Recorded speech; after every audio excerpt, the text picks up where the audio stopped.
Today is fine day in California. Huh? Shoot! Hello, everyone. It's Friday. Hello. It's me. Hey, bud. Welcome. It's me, Maxi. Hello, everyone. Oh my god, Kitty just messaged me. Aww. They're so sweet. Hello, everyone. Welcome back to... Thank God it's RPG Friday. The weekly segment where I try out new, interesting, independent role-playing games. I have two new RPGs fresh out of the oven. One of them is extra fresh, I believe. And I'm excited. I have read the rules for these in advance. The second one is going to be a little bit funky because it's not meant to be played solo, at least not, in the current version. But I think we can have some fun. I think we can definitely have some fun with it. So that's going to be the plan. But yeah. How's everyone doing? Welcome to the pre-show, by the way. We'll be jumping into the show in a couple of minutes. Don't worry about it. You can skip forward if you're watching the VOD. I don't know. I'm not your mom. But yeah, let me get my files ready real quick.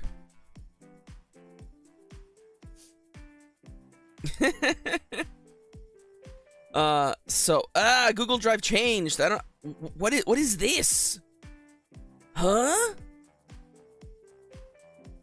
Who asked for this? Anyways, all right. I'm gonna make a couple documents because I think it might be better for the first game we'll be playing today. I need to see how it cuts in the page, but anyways, it's fine. TGIRPGF. The date is 8/08/16/2024. So, yesterday we played Elden Ring with Plaguesworth. Very fun. Had a lovely time. Very much enjoyed it. After that, I hung out with Plague in real life. Me, Plague, and Kitty. We went to see M. Night Shyamalan's new movie, by the way.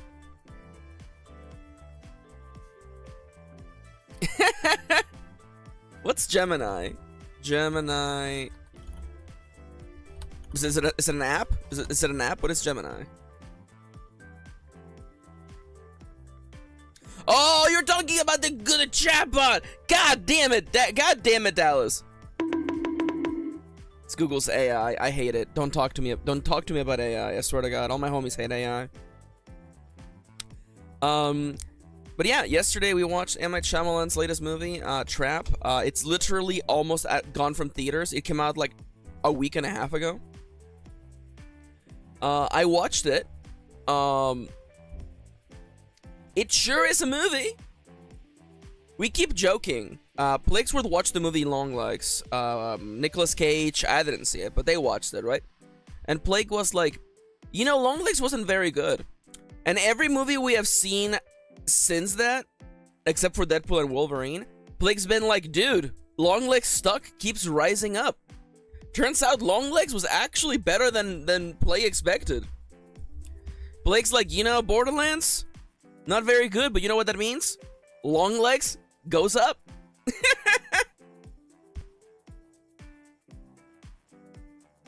That's so funny. That's so silly. What is my favorite M. Night Shyamalan movie so far? Favorite is a bit of a tough word to attach to M. Night Shyamalan movies. I don't think I've liked any of them. I've watched a bunch. Hi, Doppy. Hey, bud. I think my issue with M. Night Shyamalan is that, like, he's not making movies for me, okay? His movies always have, like, really dumb leaps of logic. Which one has the worst twist? Well, I mean, like, The Happening, but mostly because The Happening has no twist. It's mostly because The Happening has no twist. I feel like that's, like, the problem. And you're like, Maxi, there is a twist. What's the twist? What is it? I literally argued with Blake for half an hour yesterday. It's like, what really did happen in The Happening? We can't agree on it. And that's not like, oh wow, this movie's really making us talk. Isn't that great? No, I don't think so. Anyways, movie reviews will wait for later. First, let us dive right in at the count of 1, 2, and boop. Hello, everyone. It's me, Maxi. I've been waiting for this. I will say I did watch the Avatar movie in theaters back in the day, and I very much did not enjoy that movie. It's funny because the best part of that movie is right at the beginning where you see everybody's doing like their katas, and I'm like, oh yeah, that's dope. Let me put some lo-fi Leah. There we go. That was the best part of the movie. Literally, the beginning is the best part of the movie, and after that, it's just downhill from there. Now, if you excuse me, I'm gonna sneeze really loud, and then we'll begin the show, okay?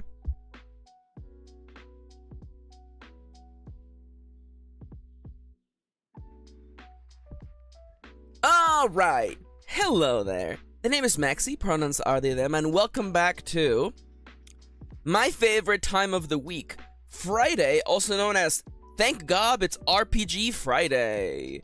TGIRPGF, the segment of the week where we play new, independent role-playing games. We play about 2 every single stream, and I have 2 absolutely fresh RPGs to show you today. I do want to say, by the way, I will say that I read the rules for all these games in advance, okay? Today we're going to be playing 2 games that are a little bit on the complex side, so if I'm not up to the up on the rules, please forgive me. I've only read the rules like twice before starting the stream. I was also running late for this stream. Oh wow, way to go, Maxi. Immediately just opening the stream with excuses. Wow, way to go, Maxi. Excuses aside, let's have some fun. I do realize, I felt like I spent too much time last week drawing, so we're gonna do less drawing today. But in order to make up for the lack of drawing, I will be adding a friend on the screen. Let me go find, I have a little friend for you. A little friend who will be joining us on today's adventures. Let me go grab them. There they are! It's Shmoppy! There you go. Shmoppy will be joining us today. Shmoppy will be joining us on the stream. That's right. It's Shmoppy. Everyone say hi to Shmoppy. Let me see what what it looks like. There you go. There is Shmoppy. I love it looks like Shmoppy is on the voice chat with me. But Shmoppy's never gonna talk. What if Shmoppy started talking, huh? Wouldn't that be fucked up? Wouldn't that be kinda fucked up? Anyways. Alright, I'm joined today by, of course, Shmoppy, the main character of this series. I'm thinking I might change the icon from Maxi Goblin to just Shmoppy, but we'll see. So, Maxi, I am a connoisseur of tabletop role-playing games. What do I have in what do you have in store for us, Maxi? Well, today we're going to be stepping into the world of the Mercantile's life. We'll be beginning with that, and then we're gonna step into the world of fantasy and maybe do some Dark Souls style combat. We'll see. I am purposefully the second part of the stream is exclusively for Nomia, by the way, who I guess came in at 6 in the morning to say the word piss in my chat, which, you know, shoutouts to Nomia for that. Anyways, so I think we can just jump right in. Just straight up jump right in. Maxi, what are we playing first, Maxi? Get ready. The first game of the day, of the stream, will be beginning with Hawker, a solo hex scroll merchant RPG by Nemi. Wait a minute! Is that Nemi from the Discord? Oh no, is that Nemi from the Discord? Wait, hold up. Is that actually Nemi from the Discord? That is Nemi! Oh my god. Okay, so, Hi, Rebby. Hi, Nemi. Nemyisrelapse. So fun fact, Nemi is missing this stream today, because they're in, double checks this, Scotland. I almost said the wrong one. I actually, okay, I'm being 100% honest with you right now, okay? This was not planned. This was not planned. I put Hawker on my list of games to check out, and it just happened this morning. Nemi was like, I won't be able to watch the episode until I come back from Scotland. So,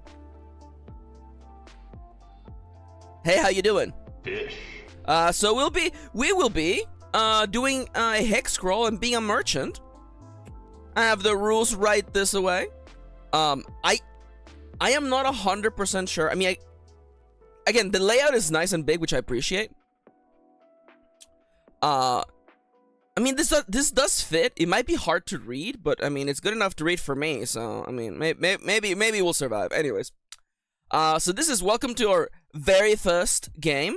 Am I gonna do a read through of the rules? Maybe not. But at the core of this game, by the way, and I read it again. The layout is very good.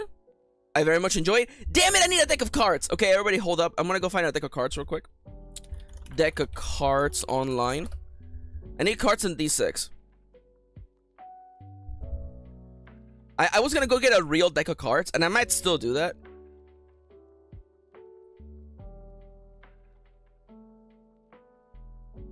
Hey, I just found a website that just lets you do this. All right.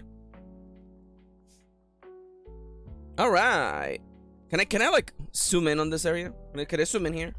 There we go. Hi, Ronnie. What's up? Let's go. Dude, this actually works. Let's actually go.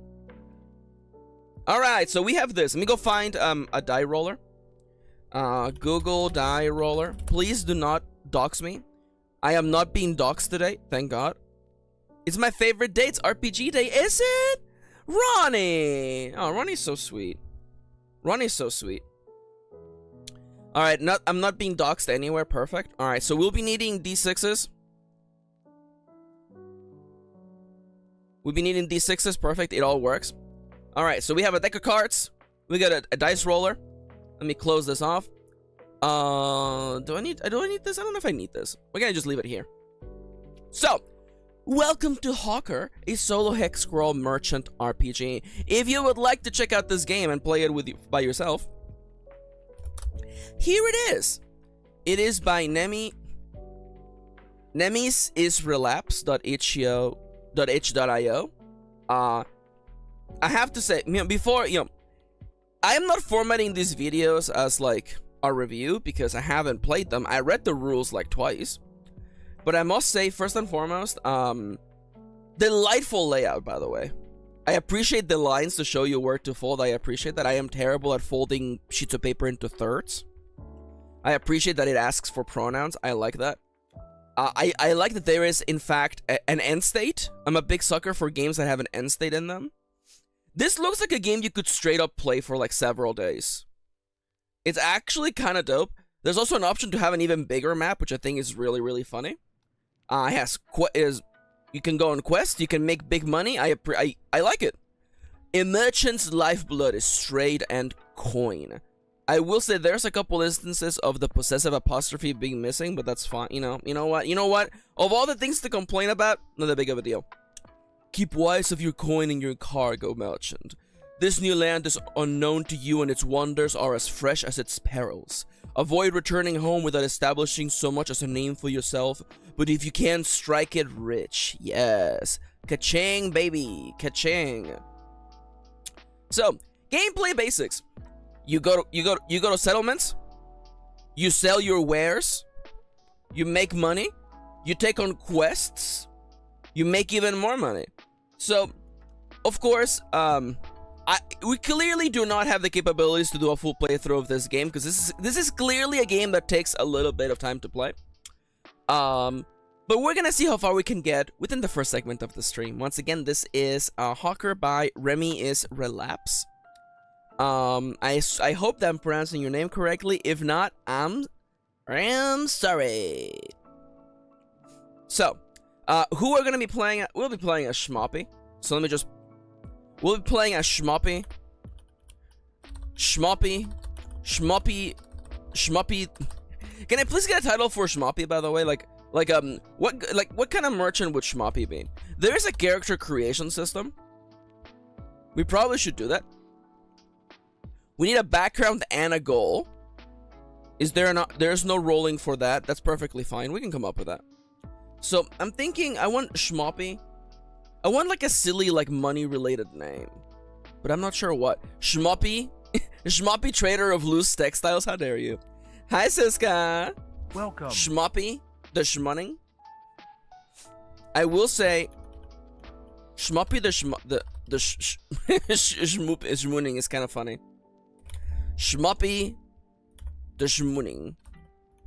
Let's go with Schmoppy the Schmooning for now. Whose pronouns are any/all. Schmoppy does not have gender. Oh, Schmoppy Schmoola. Okay, I'm sorry. Schmoola is way funnier. Goals Schmoppy Schmoop. It's I was kind of hoping that someone would be like, take over the world with Schmoop. Schmoop the world. Schmoppy the Schmoola. Any and all. Background. Schmoopy is the prince of the Schmoopy Empire. Prince of the Schmoop. Schmoop. Schmoop. The Schmoopire. There you go. Background, Prince of the Schmoopire. Goal. What is Schmoopy's goal? Population 12. How dare you? How absolutely dare you? Prince of Schmoopire. Goal. I think Schmoopy's goal is to return home with one single enormous egg. Return home with a single large egg. World domination is also good, I will say. With a single large egg. Can I make this smaller without? And you know what? I'm just gonna have to assume that it's gonna look bad. You know what? Just bear with me, okay? World domination. How many coins do I get? I get 6 coin and 2 cargo. Okay. Now this one here, I would very much like it to be on the bigger side. One giant tamago. Tamago? I know what that is, by the way. I just pronounced that wrong. And then I was like, do I even know how to pronounce it? Okay, so I believe I get to distribute 6 points between charm, force, and wits. With a minimum of 1. So renown to 3 or until we die, perhaps. I don't know if there's death in this game. I actually don't think there's death in this game, which I kind of appreciate, honestly. So I'm gonna tell you right now, wits is 1. Schmoppy has very little in the way of wits. Look at him. Look at Schmoppy. Now, the one thing you need to know about Schmoppy is that Schmoppy is incredibly powerful. So we have 5 points remaining. Let's do 3 and 2. Let's just do 3 force, 2 charm. Schmoppy, as we know, does a strength build. Schmoppy dual wields Zweihanders. So yeah, that's right. He's wielding not 1 but 2 Zweihanders, which means effectively Schmoppy has 4 hands. By the way, I'm gonna put the timer on real quick. Let me put on the timer real quick, so we can actually like respect breaks. Vierhanders, yeah, there you go, something like that. All right, let's go. Also, look at my little guy, by the way. Look at my little guy. He's so cute. Anyways, if you're wondering what site this is, by the way, this is the site that I use for productivity. It's called Fokumon. Kind of an unfortunate name, I'm not gonna lie, but you know what? That's life. So this adds up to 6, in fact. Now, roll 3d6. The merchant perks. Okay. So merchant perks. 3d6. 1, 2, 3. 5, 3, 1. 5. Schmoppy's an artiste. Ew. Schmoppy, I didn't know you were an artiste. Okay, I need a brighter color than that. The ancient Schmoppdorfer Vierhander technique, thank you. Schmoppy is an artist? How dare you? Has a holy person? Dude, could you imagine? I kinda, oh my god, I kinda like, that's good enough. And an almanac? Dude! dude. Okay, I need like what's a nice color? Oh, there you go. We'll use blue. An autist. Their companion is a holy person. If somebody could please come up with the most like Elden Ring name for a companion, please. And they have a Trader's Almanac. It's actually the almanac from Back to the Future Part 2, actually. Shmuppy just has it. Don't ask me why. The next Claude Monet. Saint Shmina? Saint Shmina! Yes! Blohai of the Sun Guard. I have to say, Saint Shmina. Yearn der Schmoop. Second of the Toenails. That's pretty good. That's pretty good. I'm afraid. I'm not afraid. I'm just gonna be honest with you. Saint Shmina. We're traveling with Saint Shmina, okay? Saint Shmina is our companion. We're traveling with Saint Shmina. We'll figure out more about that later, okay? I do love that a lot of this game is spending money on roads, which is kind of funny. Like spending, you know, you're setting up the infrastructure for this otherwise like forgotten place. What else do I need to do? Okay, we have to figure out the beginning cargo. Okay, I feel like it might be easier to just track this here. So, welcome to having like 17 tabs open for this game. Also known as what life is like when you play role-play games digitally. I mean, that's just true. I mean, where's the joke, Maxi? There's no joke. That's just what it is. Schmoppies cargo. Do you know how to spell Schmoppy? Shut the hell up. Schmoppy's cargo, okay? Saint Shmina is so sleepy she hangs around Schmoppy because he's practically a plushie. It's true. Also, when managing spreadsheets, a suspiciously similar hobby. I was literally talking about. I was gonna post. Fun fact, by the way. For first delay immediately happens. By the way. So, I've been working on the game sheets for my actual game that's coming out soon, and I'm like, this was like the mock-up that I did on Procreate, and it ended up looking pretty close. Please don't look at this art as temporary. I'm not happy with this art. I'm looking at it and I hate it. Nonetheless, you know, like, looks pretty good, right? But the whole time that I'm designing this stuff, I'm like, please don't, Maxi, whatever you do, Maxi, please, for the love of God, don't make it look like a spreadsheet, Maxi, please. And it's hard because I love spreadsheets. Spreadsheets are fun. I do realize I guess I could just keep it here. I guess you know what? All right, that sheet is no longer useful. All right, 5 pieces of cargo. I believe we start with 2. Now, where the cargo type is down here, perfect. You can't see it because Schmoppy's covering it, but it's fine, don't worry about it. So, what are...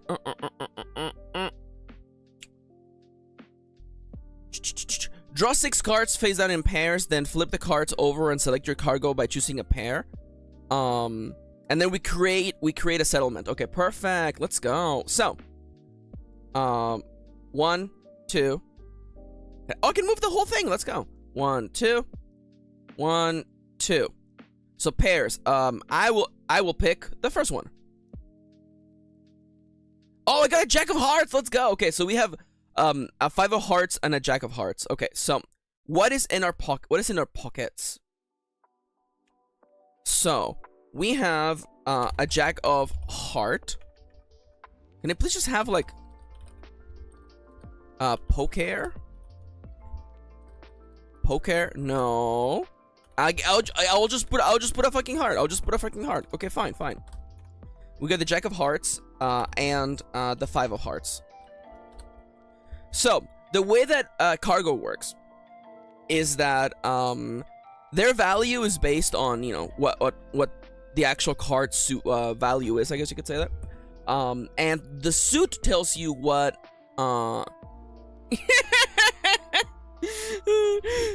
Ronnie says the alternative to doing this digitally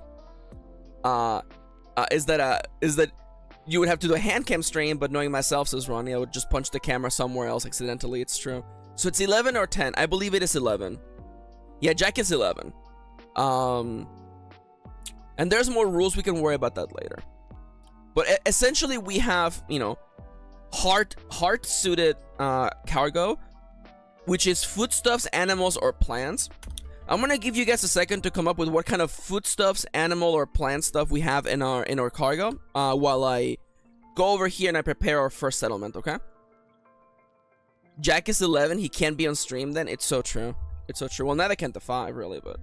What's the 5 doing watching the stream? There's a joke here about 7, 8, 9 as well, by the way. Some stinky cheese? The fame. Schmoppies purebred dogs. I don't know why I'm picturing just tiny little, like, goopy dogs. Just, like, they just... I'm picturing, like, jelly beans, but they're like dogs. You know what I'm saying? They glisten a little bit in the light. Anyways, what the... Okay, so we roll 1d6 plus 1d6 to determine the starting settlement. Dust puppies. So we are in location 4-6. 4-6, right here, baby, top of the map. I'm gonna just immediately come in here and I'm gonna just go. I should actually make a marker for us. What's it? You know, what about the S? The cool S for Schmoppy?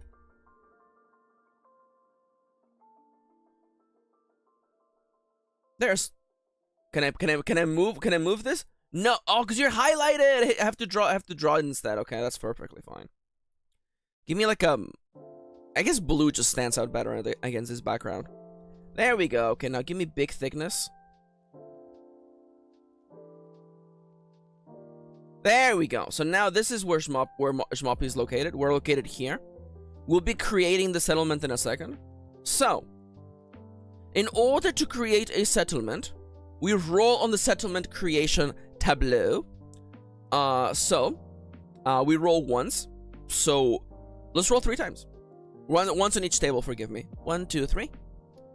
So it is 6-2-6. It's coastal, makes sense. Overgrown, and temperate. I like that. You know what? Never mind. The blinding sheet of paper is back on the menu, by the way. There's no way I can track this on the sheet. So, 4-6. 4-6. That's where I live. It's coastal, overgrown, and temperate. So our journey begins here, on the northmost coast of this continent. I assume we're probably near or around the equator, considering that we're at the northmost part of the coast and it's not all frozen and cold and foggy. So I'm assuming, you know, it's like. I thought it was a stupid thing we could do, but you know what? There's gonna be plenty of stupid things to do. Roll to determine settlement size. Okay, you got it. You got it, boss.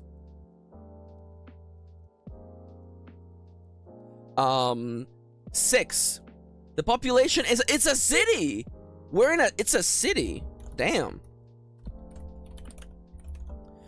Also 1d6 for each settlement size and d6 for focus and feature, also situation mayhaps.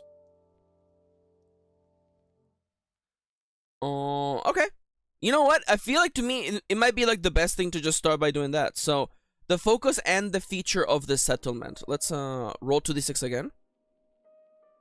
It is a 2 on a 2, just 2 on 2, baby. Knowledge and barracks. So I'm assuming this is a place where people come to be trained. May I please get an Elden Ring or Dark Souls name for a place where people are trained? An academy, mayhaps? I want to, like, start collapsing this, by the way. The other part of it is that it is, knowledge plus barracks. And a name for this, I'm thinking, like, academy. Something academy. Something of... Academy of the blank. North Point. Ooh. Ain't Skade training grounds. I like Dallas is like, let's keep it simple. And Siska's like, Iron Skade. I mean, like, it's really hard. Oh, you know what? Training Academy. Let's go back. Academy. Alright, there you go. Perfect. We arrive on the first day of our journey. We set out. You know what? We probably just arrived by boat. You know? We have, you know, in our entourage is Saint Ishmina, who's always sleepy. Damn, that bitch is always sleeping. I am envisioning Ishmoppy. Ishmoppy's doing like, if anybody here has seen like Muppet Treasure Island, I will be rolling the situation in a moment. Thank you, Dallas. Like the Muppets are like at the front of the carriage, but like they're not doing anything. That's what I'm picturing Shmoppy, you know? Like there's like a real ass horse that is pulling the carriage, and you know, and the wagon and everything we got. And Shmoppy's got like the reins, but like Shmoppy's not doing anything. Let's be entirely honest here. Now, is there a situation? Let's roll a 1d6 for that. 5. I believe that's a good situation. A good situation. So I believe I have to draw a card from the deck. And let's use these cards that we already have out. Although I believe that every time we draw cards, we're supposed to like shuffle it. But I don't know if I can shuffle without losing these cards. We're gonna just pretend it's shuffled, okay? So it's diamonds. It's diamonds. Diamonds are not forever. Diamonds are prosperity. May buy multiple items. Haggle checks succeed on a roll of one lower than usual. Ooh, I like that. So we arrived. Shmoppy and the great Saint Shmina arrived by boat to the great renowned training city of Ironskide. 'Twas here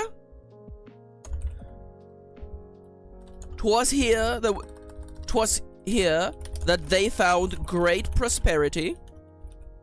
The word of the day is prosperity. Oh, great, by the way. Prosperity among its peoples. Shmoppy took this as a chance. Oh, I forgot we have 6 coins. We have 6 coins, right? We do have 6 coins. Perfect. As a chance to partake in the mercantile ways. So, in order to sell things, you may sell as much cargo as you would like, as long as there is a matching card of the same or higher value than cargo you wish to sell. Oh yeah, we have to draw out the cards, okay. When you sell your cargo, you gain coin equal to the card at the marketplace that you are matching it to. Okay. Oh, so 11s make more. Okay, so the jack makes more money, but it's hard to match it because the only thing higher than it is queen, or I guess jack, queen, king, and ace, which is 4 out of, which is like 4 out of 13 possible types of values we could be drawing out of. Interesting. Or I guess it's 14. It is 6 cards for cities, by the way. I do envision we'll be able to make a bunch of money, for sure. Now, when you enter a settlement, you may take one of the following actions. You may visit the marketplace, you may take on a contract, which is a mission, or you may spend coin. So I'm thinking we should straight up immediately start making money, baby. We have the ability to make money. So let me double check. It's only the value. Perfect. Okay, so we have 3 cards here. Ignore this 4, by the way. Ignore that 4 doesn't exist. So our goods, we have some traditional stinky Shmoppy cheese. And here we have some puppies, some puppies from the land of Shmoppy. Or as we like to call them, Shmoppies. So we are at the city where they've got a great many things for sale. And so Shmoppy walks among the people and purchases wares, or sells their wares, really. Double checking prosperity. You may buy multiple times. Haggle check succeeds on a roll of 1 lower than usual. Just so that I'm very clear, though. You may buy? Oh, yeah, okay. Okay, that makes sense. Now, I have a question. How do you buy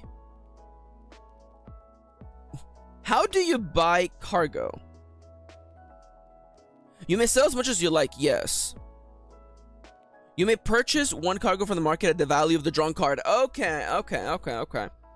So I guess I have the faint feeling that contracts are probably the best way to make money. Yeah, you know, yeah, contracts probably make the most money, but my plan is to immediately, here's my plan, okay?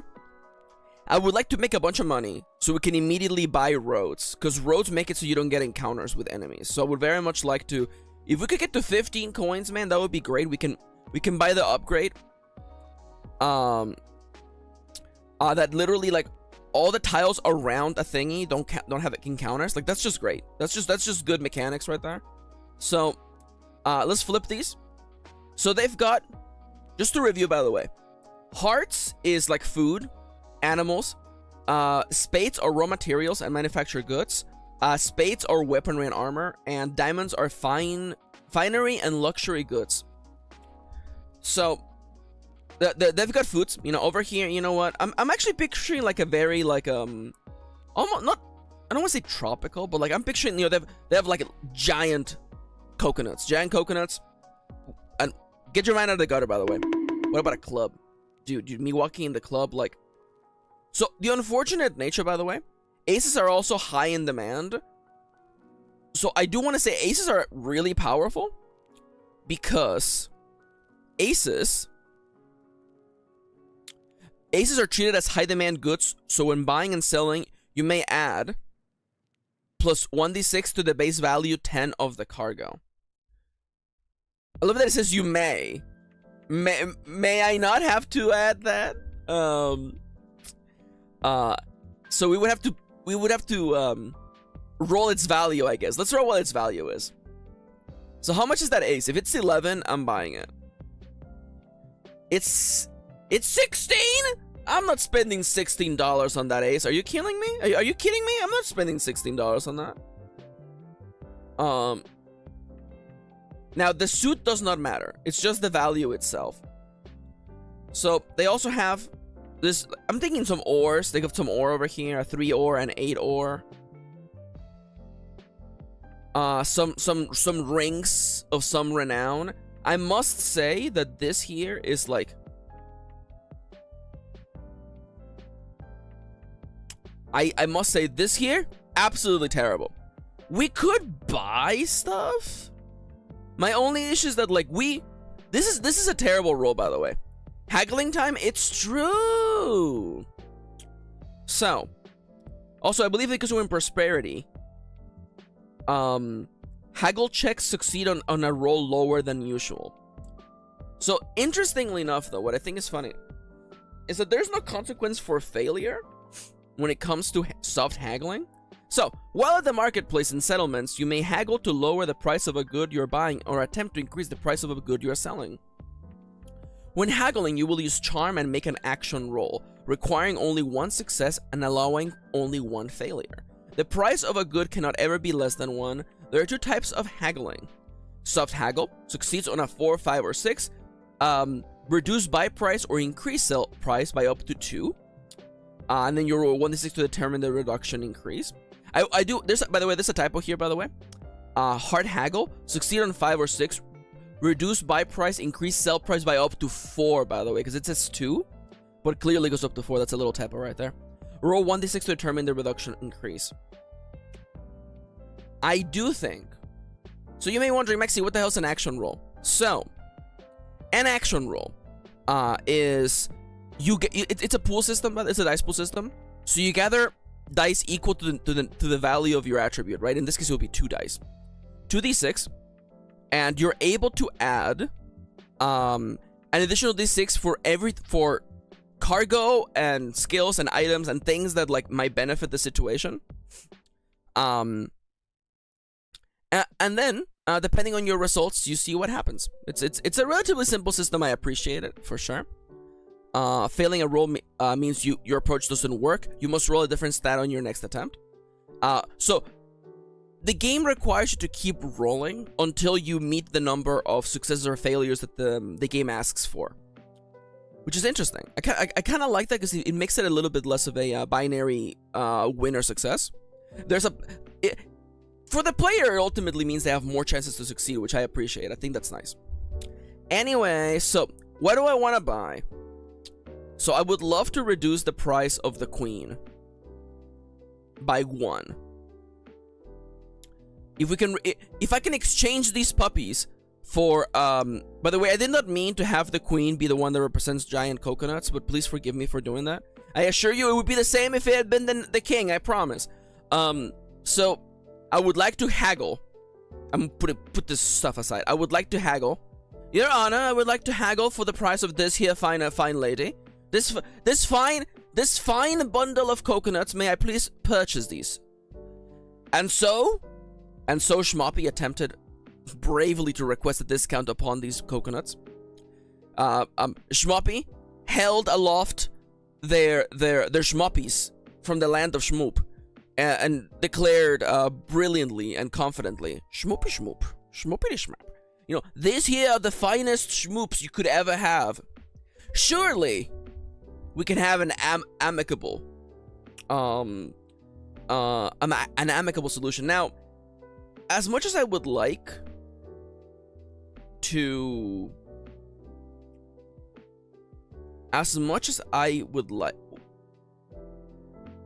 okay, so here's the dealio. You may sell as much cargo as you'd like, as long as there's a matching card of the same or higher value than cargo you wish to sell. We need to increase the value of the jack by at least 1. The soft haggle, I think, is the way to go. I think I'm gonna go for the soft haggle. We're gonna go with that. So I'm going to be gathering now. I'm envisioning Schmoppy, okay? So we're rolling 2 charms. So immediately that's 2d6, right? I'm holding fingers. You can't see them. I'm holding fingers, okay? Now, Saint Shmina is sleeping. She's not gonna help. Does me being an artist help? I don't think so. But my Trader's Almanac. I believe Schmoppy reaches into their pocket and pulls out like this handbook. That is like, actually, as a matter of fact, 'tis written here in the word of Schmoop the Great that one may never sell coconuts for more than the price of schmoops. It's written in law. It would actually be like a crime for Schmoopy to do this. Dallas says, so the number of dice in a pool doesn't affect the probability of success or failure if you fail on a 1 to 3 and success on 4, 5 when allowed only 1 success or failure, or am I misunderstanding? I don't think you are misunderstanding. I think that is rules as written, yeah. The raw. God damn it, Dale. Saint Shmina, Knights of the Shmoopiak. So, you succeed on 4, 5, and 6. Normally, here's the result table, by the way. So normally,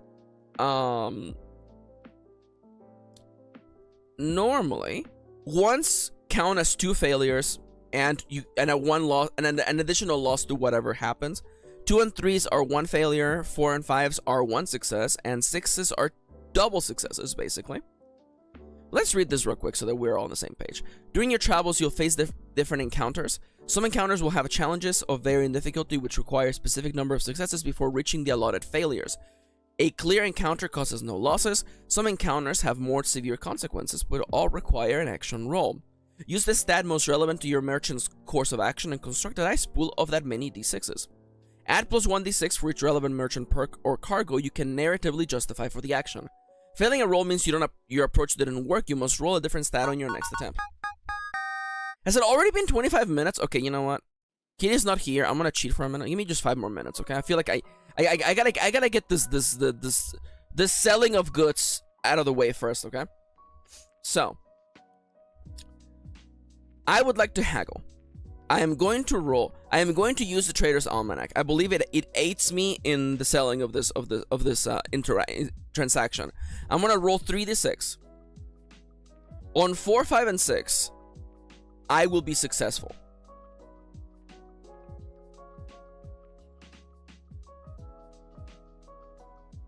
I think in this specific case, I think this is not being referred to as an action roll. I must assume. Well, then does that mean that on a soft haggle you just roll until you succeed? Because you succeed if you roll a 4, 5, or 6. I guess the consequence here, if you may, the consequence here is that you have to continue justifying narratively how is it that you are trying to sell things. I'm not gonna overthink it. 3d6 and we're looking for 4 ups, by the way. Okay, we definitely got we got two successes. So we have increased the price by up to 2. Let me roll to see what the price increase is. You know, if it's 2, it's better than 1. Hey, that's better than 1. Okay, so we have increased the value of our jack up to a king, as a matter of fact. So now we can sell it in exchange. We can sell it by matching one of the highest things. So the thing that's interesting is that, like, within the fiction of the world, this actually makes sense. You have convinced the people selling here that you have something of greater value. So you convince them to part with their delicious coin. So we have matched against the 12. We have earned 12 tokens, 12 coins in one sitting. Taking us to 18. Let's actually go. Now I'm considering, like, what happens if you sell all of your... No, because there's always tasks. There's always, like, contracts you can take. Okay. I can only do one thing. I can sell as many cards as I want. I guess I should... This is a very, like, board gamey thing. My brain, namely. But I'm thinking that if you only get to do one action when you go to a settlement, and I clearly have already chosen to sell, I might as well sell everything so we have as much money as possible so we can buy things next time. So, what would I have to do to make this 5 work? I would have to raise its value by 1. So let's haggle. Let me take a sip of water real quick. So first, let's actually resolve the previous exchange, you know? Shmoppy's got, you know, it's got the Schmoops, these adorable little bean-shaped dogs. We trade them. We in fact sell them and we're rewarded with the coin of this land. I'm envisioning they love coconuts so much they have them on the coin. I feel like that's silly enough that I kind of like that. So now we want to offload all this stinky schmoppy cheese. So, you know, we're comparing it to, you know, the common flood gems they have for sale. It's like, this cheese is in fact as valuable, if not more. So please consider, please. So much like before, I think the almanac gives us a leg up. We have resources from our land that have an inherent, there's an inherent closed economy here. There's only so much stinky cheese you'll have access to, so clearly we should be able to have a better deal here. So that's once again 3d6. 4 ups, please. 4 ups, perfect. And now let's decide, is it a 1 up or a 2 up? 1 up, perfect. That does make it so, in fact, we were able to sell our stinky cheese for 6 coins, which I will be adding to our inventory, which takes us all the way up to 24. I know how to do math. Crap! I just realized we can't spend coin. We can't spend coin because you only get to do 1 action. Oh. Nemi was watching the entire time and was like, actually, you can only do 1 action. We're gonna have to brave the wilderness, fellas. So. Correction, more dice actually increases the probability of failure. It's the old World of Darkness dice pool mechanic problem. That is interesting. I'm not gonna overthink it. So we do in fact have nothing left in our cargo, by the way. I will say that it does seem like there is the number that require the asks. Jesus Christ. I'm gonna get up and stretch, actually. We're gonna take a break. We have managed to make our first trade as Schmoppy. We have gone from a humble 6 coins all the way to 24 coins. Enough that we can literally we can buy a new item or companion, which is incredible. Oh, I forgot actually. I forgot. I'm so sorry. We have haggled successfully twice. Which has earned us 2 renown. Dude, +3 renown for handing in a contract. Fellas, next up we're gonna go do a quest, 100%. But first, let me get up and stretch. So if you're wondering, Maxi, why are you such a stickler for breaks here on this stream? And it's because I believe that I don't know if you heard my joints cracking. You know, it's good to take breaks. And I'm doing this because I am very bad sometimes. I am very bad at taking breaks for myself. So I'm taking this as a chance for me to to put my money where my mouth is and to preach, to do what I preach. And you know what? Let's take a break. I'm up on my feet. I'm stretching. If you haven't already, please consider leaving a like. It actually helps a lot. And you can support me by going to coffee.com/amkirin, top left corner of the screen. All right. I'm reaching to the ceiling. I am T-posing to assert my dominance. I am lowering my arms down softly. I'm gonna draw some circles with my hips. There we go. Chippy taught me that one. I wonder where Chippy is. I hope they're having a good time. And now, I'm gonna reach forward with my hands. Bend down. There we go. See, that's all there is to it. Just a quick little break. Just a quick little chance to get up. Get some blood going into those legs again. And actually, since I have a second, I'm gonna sneeze. Give me a minute.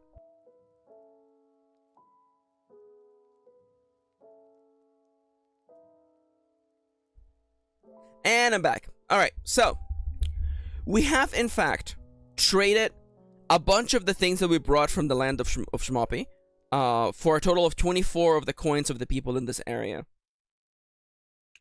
Let me double check really quickly. What is the rule?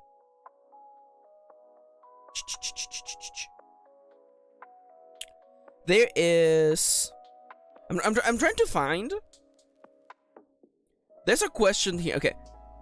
Because I'm wondering how is it that you roll up a location. The merchant and their caravan is only able to move to an adjacent hex. Yes, this is true. Mapping a hex. When you move to a hex for the first time, you roll in the location table to see what you find. And then... on the location... Oh, there was an additional roll. Okay, thankfully we do always start in a settlement. Okay, so it's a 30% chance that you actually roll a settlement. Okay, I was wondering about that. Thankfully, I figured it out so quickly. Oh my god, it's like things are laid out in a way. So I kind of want to mark the city.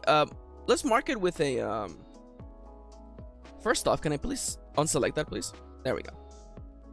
I'm gonna mark... You know what? I guess it is IN. We'll just label it IN. There you go. Let's zoom that out. Perfect.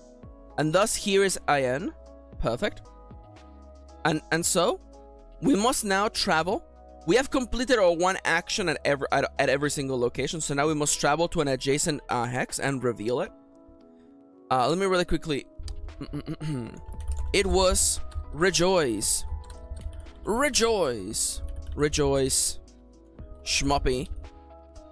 Shmoppy made quite a deal and coin, and thus decided to travel south in search of greener pastures. So, we're gonna move one down. Ooh. Let's go to 3-5. 3-5 gives me good vibes. So, in location 3-5... Someone get ready on a name, by the way. Let's roll it. So we need, we do need to roll if it's a settlement first. So let's do, a 1d6 real quick. 5 ups. 2, it is wilderness. Okay, so it is actual wilderness. Let's do a 3d6 to see what kind of wilderness it is. 1, 5, 4. It is hill. It is decaying. And it is hot. Immediately went to Arizona. Immediately found ourselves in Arizona. Let me really quickly just add. I'm gonna just add a text here. Just hot hills. Those hills are so hot, man. Welcome to hot hills. Okay, there you go. So immediately walked ourselves into hot hills. I'm literally gonna call it hot hills. Hot hills. Wilderness. It is hilly. It is decaying. And it is hot. Oh, actually, wilderness goes over here, actually, on the other side. Boop. Now, is there any... we don't have to roll for this. Perfect. Now, I believe I have to roll to see when you... I'm sorry, I forgot to start. Go back to work. Jesus. The game is always so mean to me. So, when you enter an uninhabited hex, you create an encounter. So let us create an encounter. It is a 3d6 once again. Oh, and we have to see what kind of encounter it is. Okay. Encounter. So is it a clear or a dangerous encounter? It is clear, I believe. Forgive me for having so many tabs. It is a clear encounter. And what kind of encounter is it? 3d6, please. 1, 2, 3. 615. 615, which means it is magical geography, people, disaster. Magical geography, people, disaster. Magical geography, people, disaster. I'm immediately envisioning. I would like a group of success. Encounter difficulty. We also have to roll the encounter difficulty, I believe. When you enter, encounter table. Here's the encounter table. I believe we do in fact have to roll the difficulty as well, so let's just do that already. Boop, boop, boop. So how hard is this encounter? 5. I was hoping for something lower than that. Hard. Okay, so let's envision what's going on here. No sooner had Schmoppy and their caravan stepped into... Okay, so what's the difference between clear and challenge? Alright, so up here. A clear encounter causes no losses. That's what it means. So it means that these encounters don't cause you to lose money or cargo. Which is good because we have a bunch of money. So, no sooner had Schmoppy and their caravan stepped into the hot wasteland south of Ayen that they encountered the strangest sight. Sand mages. Not only that, but sand bunny mages. I'm a big fan of Dune bunnies, so I guess get ready. Mages. These little fellas were causing quite a ruckus with the magically summoned dust storm. But alas, Schmoppy was there to save the day. Will they save the day? We'll see. Alright, so we are at an encounter now. So we must envision how we solve this problem with an action roll. So you also have the ability to just get around an encounter, which I appreciate that there's an option for you to just get away from that. I like that. So an action roll once again. We gather some dice, and because it's hard, we have to get 2 successes before 4 fails. So I believe who best to inspire these dust bunny mages to understand that the sandstorm they're creating is absolutely it's just killing the vibes, bro. We're trying to drive down this road and it's just sandstorm everywhere. It's getting all over our eyes. I understand. By the way, I'm picturing the bunnies. They have like goggles that keep them from getting sand in their eyes. That's why they're not particularly bothered about it. Also, sorry, I'm waving my hands so you can see me, but you can't. Well, you can see a form of me, but nonetheless. Anyways, so does Schmoppy being an artist help at all? I don't think so. Does Schmoppy having Shmina? I think Shmina does in fact help. So I'm thinking the Trader's Almanac does not help. So we're gonna do three for charm. I think we're gonna try to talk to them. We'll use Saint Shemina. We'll rely on Saint Shemina to sleepily be like, "You cannot do this. Oh, little bunnies, did you not realize what you're doing? Did you realize what?" Yeah, she's falling asleep, by the way. That's the whole joke. Anyways, so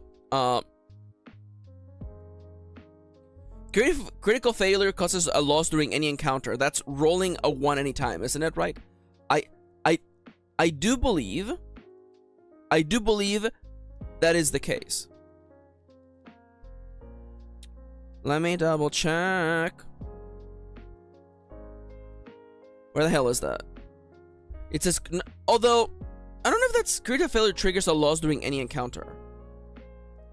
Where did you see that? I actually don't think that's the case. A critical failure is a 1. It just means that you get 2 failures and plus an additional loss, which thankfully is not a case for us because it's a clear encounter. At the bottom of the encounter table.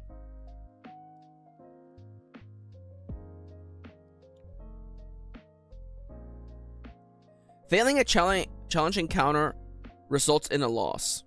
Losses can be 1d6 coin, cargo, or 1 renown, whichever is most narratively suitable. Critical failures trigger a loss during any encounter. Okay, yeah. Then I guess rolling the 1. Yeah, thank you, Dallas. Thank you. So 3d6. I envision Shmoppy walks up there with Saint Shemina, and we try to convince the bunnies to stop this sandstorm thing they're causing. So 3d6. 1, 2, 3. We did not roll a 1. So let me double check. 2 and 3. Oh, wait, that's 2 failures. Okay, we are at 2 failures and 1 success. So 3 and 2 are 2 failures, 1 success. We got to get to 4 successes before 2 failures. I believe that's the 2 successes before 4 failures. Okay, so how would I interpret this situation happening? I think Shemina falls asleep. Shemina being an adorable little sleepy. It's funny, I'm not really picturing her like being part of the Shmoppy race, but you know what, it's fine, don't worry about it. It's just, there's just a cute anime girl hanging out with Shmoppy. It's fine, it makes sense. So I'm picturing that she falls asleep during the explanation, and that those bunnies are not touched by this. At which point I think it is simply up to Shmoppy. It is simply up to Shmoppy to intervene. So Shmoppy, using force, is going to, it is, I think it would be really silly. We also grab the Trader's Almanac, and using the Almanac, we just smack the magic sandstorm staff off of the lead bunny's hands, attempting to shatter it. I feel like Shmoppy attempts diplomacy for 1 attempt, and then it's time for violence. So 4 dice for Shmoppy. We are looking for 4, 5s, and 6s, by the way. No more 2s, no more 3s, no more 1s. Now, Maxi, you're rolling more dice, Maxi. Isn't that mean that you're more likely to draw? Listen. Ah, God! Okay, so I love it was the very first thing we rolled, by the way. So the 1 is a critical failure. It means that we just failed. But it wasn't going to get any much better, by the way. It wasn't going to get much better. So,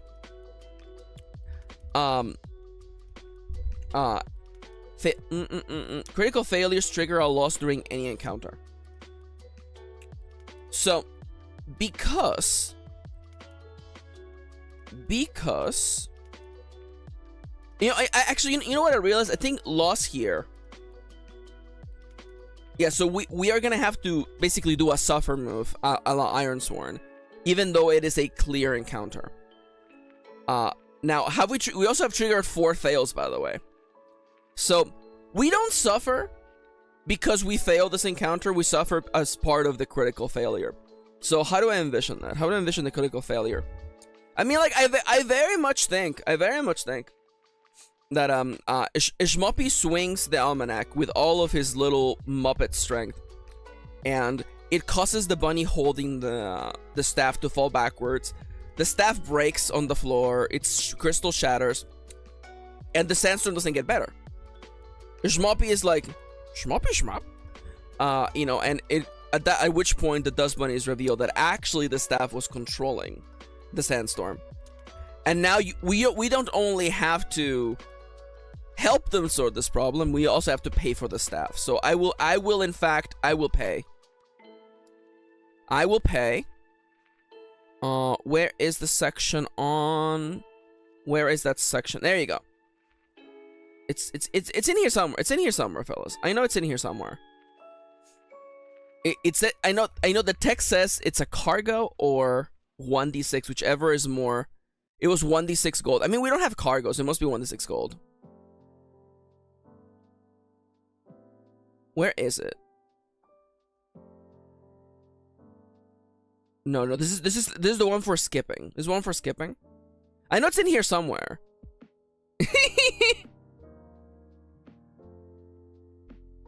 No.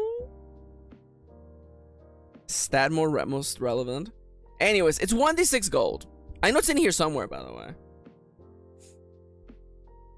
Losses can be 1d6. I guess I'm just struggling. Like I know it's in the under encounter difficulty.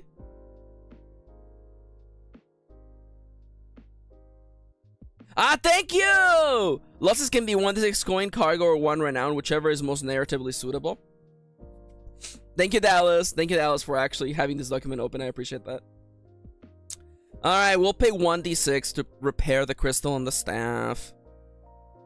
It was six whole schmoopy dollars? Dude, that was so much money. Jesus Christ. Now we can't afford to expand the road. We can't buy a companion now.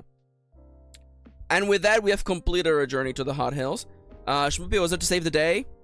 Or so they thought.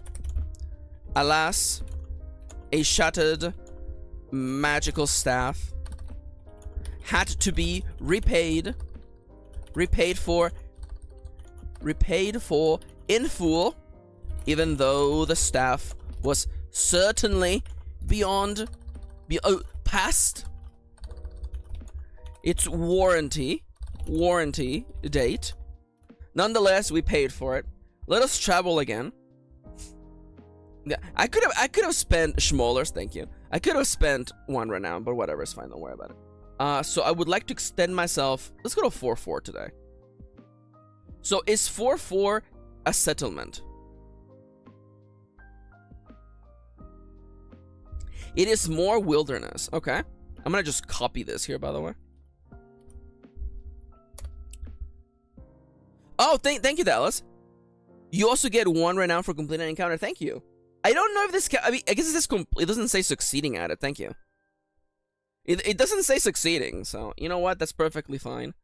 I gotta roll a bunch of dice now. Okay, so 3 dice for all these things. 1-4-1. 1-4-1. It is hill. It is thriving. It is cold. I'm assuming hot hills. But have you heard of cold hills? I do love hot hills being right by cold hills. It's wild. I rolled it before. It's wilderness. So it's hilly, it's thriving, it's cold. Welcome to Cold Hills.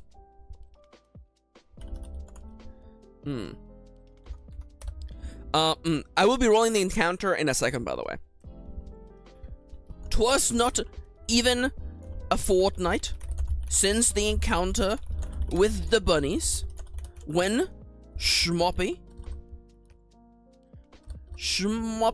and company found themselves atop a frosty hill, so tall and steep one might think it a mountain, but alas, 'twas merely just a steep hill. Now, what do we find here? Encounters! Please give me a weak encounter. I would like to get an easy encounter. It is an easy encounter! No, it's a challenging encounter! Okay, here. We're gonna lose all of our money, okay? We're gonna get robbed. We're gonna get robbed. Raccoon ninjas are gonna come out of the bushes. So, point of interest, occupant and challenge. Okay, so, give me 3 dice again. 5, 1, 1. So it is abandoned structure, people, and disruption. It is, in fact, raccoon thieves emerging out of the ruins of the... Oh my god, how dare you. Encounter! Merely a steep hill dotted with the ruins of civilizations long past. Do I know how to spell civilizations today? I do. Encounter! Surprise raccoons! 'Twas out of nowhere they jumped. Scratching at Schmoppy's face and attempting to free the wallet from their belt. Little did they know that Schmoppy does not carry cash. God damn it! It's fucking. It's the Schmoppy master. It's a Schmoppy card. He never leaves the Batcave without it. Yeah, get it. Okay.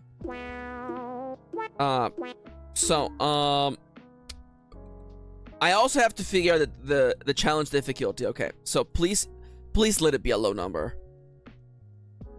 A 3. A 3 means that we have to get 3 success before 3 fails. Okay.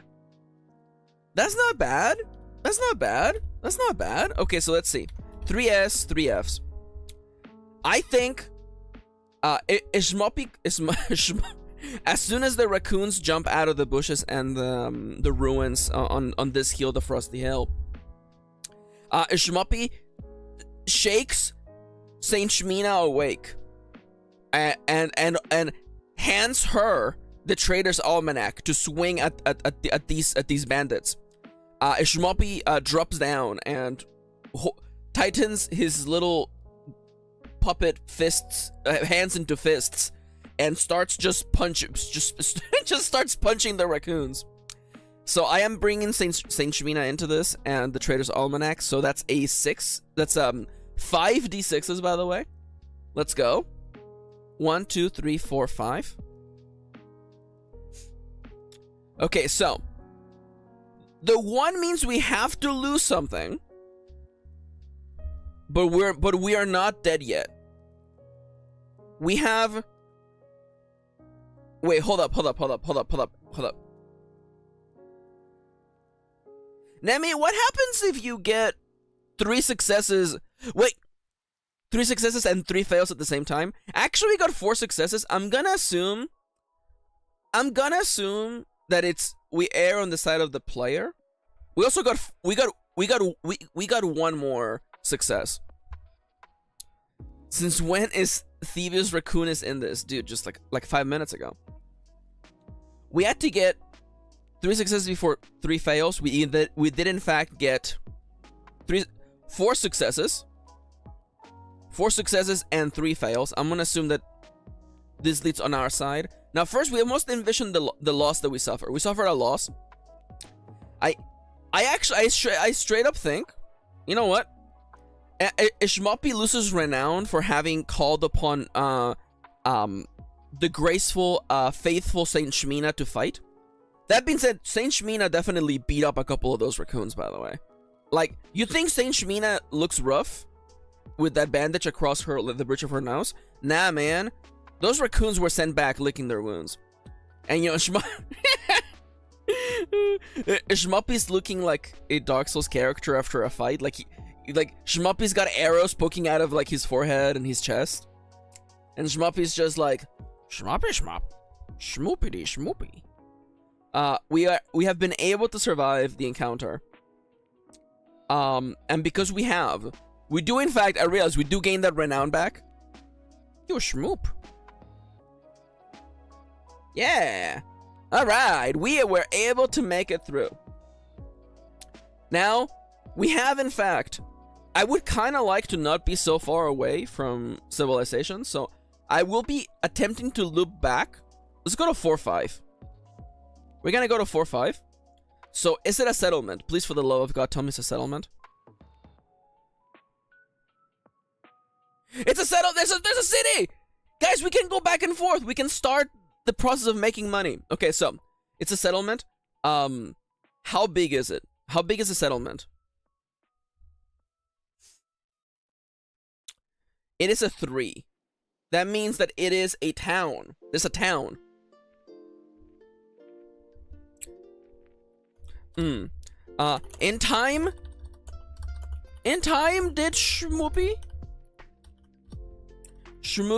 and Saint Shmina defeat the nasty raccoons, but not without earning a few more scars along the way. Okay, raccoons is spelled with 2 C's. Who are you trying to trick here, Maxi? Alright, let me just grab this here. We're gonna put you over here. It is 4-5. We'll give you a name in just a second. I would love for that to also be coast. That would be really silly. This is a town. Now, what are your traits? 3d6, please. 1, 2, 3. It is 5-4-5. 5-4-5.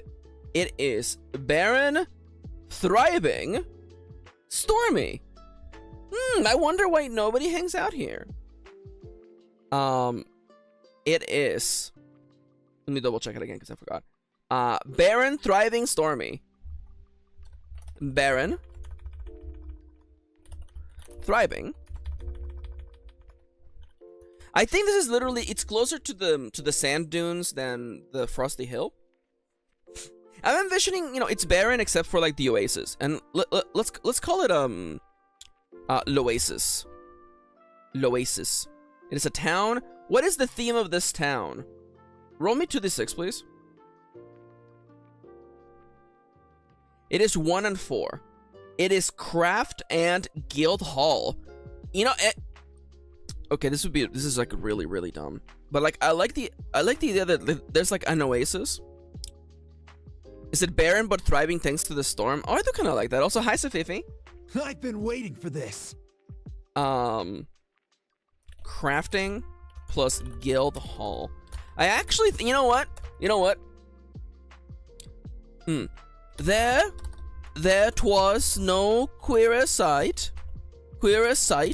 than me. Actually, so people know. Nail, thank you. And a rainbow, please. There was no queerer sight than the one that Schmoppy saw upon entering the gates of this here town of Losis.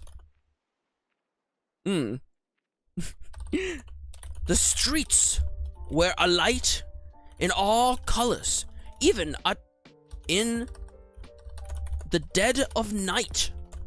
Here, the denizens had found a way to harness the electricity of the storm for use in their many an invention. Yes, it's exclusively gay electricity. Maxi, you misspelled invention. Yeah, I know. Trust me, no one knows better than I do. Let me just really quickly just label our area. This is Loasis. Gay electricity, thank you. Thank you, Siska. And so we find ourselves here. Let's see really quickly. Is there a situation? Okay, let me roll it to see if there's a situation. 2. There is a bad situation happening in town. And let's draw a card. Shuffle all this, please. Joker! It's a diamond. Okay, diamond. Ooh, even though that, you know what it is? Okay, they're on decline, but it is only because they're doing so good that their economy has completely shifted into electricity-based economy. So goods sell for 2 coins less, markets will not haggle, resolved by buying 3 goods of any kind from the settlement. Resolving a bad situation is 5 renown though. Okay. But all is not as it seems, for the people of this here settlement have found themselves at a crossroads. Electricity sells very well. The other businesses here are struggling. If only Schmoppy could help. Schmoppy could help them. So, I'm gonna have to buy everything. And their bank is the power bank. How dare you, Sofifi? Alright, I'm having too much fun. Give me 5 more minutes, okay? I promise I'll take a break in a minute, okay? In fact, I'm gonna take a sip of water right now. So. Yeah, we would have to, like, come back later. Yeah, Dallas's 4 cards for being a town is convenient because if it was a village, it would only have 2 cards for sale, which means we wouldn't be able to resolve this in one go. We would have to come back later. Buy 3 cargo. All right. Let's buy. Let's freaking buy things, suckers. So, visit the marketplace, buy and sell cargo. Oh, you're only allowed to purchase 1 cargo. God damn it! So we do have to come back here later. We have to come back. Although we could just keep walking back and forth between Aeon and Loasis, really, since we don't have to worry about that. So we can literally move between these settlements and work on this thingy. So you know what? Screw it. Okay. So what's for sale today? I would very much like to not pay too much for things. Unfortunately, everything is so expensive. The problem with the king is that the king, well, we can't haggle here, right? So I guess we should probably, I guess I could buy the king. I buy the king, then we haggle back in the city. No, that's gonna take way too long. I'm buying the 5. I'm buying the 5 and moving on with my life. So I'm buying the 5 of clubs. Clubs is in fact weaponry and armor. We purchased exactly 1 pristine taser. 1 clubs, please. 1 pristine taser of greater stunning. There you go. It is actually, by the way, it's actually a 5 banger, by the way. It is value 5. Thank you, Dallas. I'm trying to have fun. I'm trying to meme, but then there's the mechanics I have to respect. Okay, I think we might go until we complete this event. By the way, I think we're gonna go until that, because we also have to play another game today. So having completed that, we have in fact spent some of our money here. I want to get 1 contract. So I'm not allowed to haggle, so we can't even do that. Thankfully, goods you don't have to buy them for more. So we have purchased 1. We have to buy 2 more cargo. So let us return ourselves. Let's return back to Aeon, the Aeon Skate Training Academy.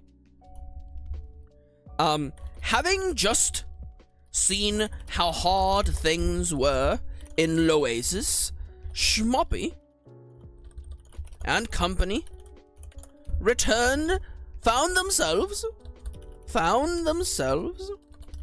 back where their journey began so many months ago. That's right. This took months for us to get here, by the way. Inspired by the people of Loasis. People of Loasis. Schmoppy decided to take upon, what do we call them? A contract. Contract. All right, how do you make a contract? How? Contract. When you okay, by the way, we moved back here, by the way. I forgot to move. We're back to Ayan. When you choose to look for a contracts, draw 4 cards and lay them out and roll 2d6 for coin reward. You may select only one contract and then roll 1d6 plus 1d6 to determine the location of your contract. The location your contact requires it. Reroll if you roll the same hex you're currently located in. Okay, so. Ooh, the 2d6 for the reward. Okay, so. Shuffle this. I wish I could write on here, but I can't. So, I'm gonna just grab the value. 3, clubs, king, spades, clover, clubs. Yes. Draw 4 cards and lay them out and roll 2d6 for the coin reward. Okay. So the contracts were spade. No, it's club. Spade. Diamond. Spade. Club. You know how I said I was gonna stop playing? Yeah, I lied. That was a lie, by the way. I lied when I said that. And now we roll 2d6 for each one. So 1, 2. An 8 quest. A club that's worth 8. A diamond that is worth. A diamond that is worth 6. Guess what we're not gonna do? The one that costs 6. A spade that costs 7. And a club that costs 7. Pretty average rolls. So, what kind of mission is a club? A club is an escort. Escort a passenger to the location. You may temporarily add them as a companion. Diamonds are acquired. Draw another card. You must secure a good of this value or higher and type and return it to the contract giver. And spade is delivery. Draw another card and add it to cargo. You must deliver it to the location. I mean, the most valuable one is in fact the club. The first club, which is an escort. So, you know, let's do an escort quest. Why not? Why not? So, let's roll to see where do you want us to go? We're not gonna do this today. We don't have time, but let's see. The quest is to 4-3? That's not that far. That actually isn't that far. That's not that far away.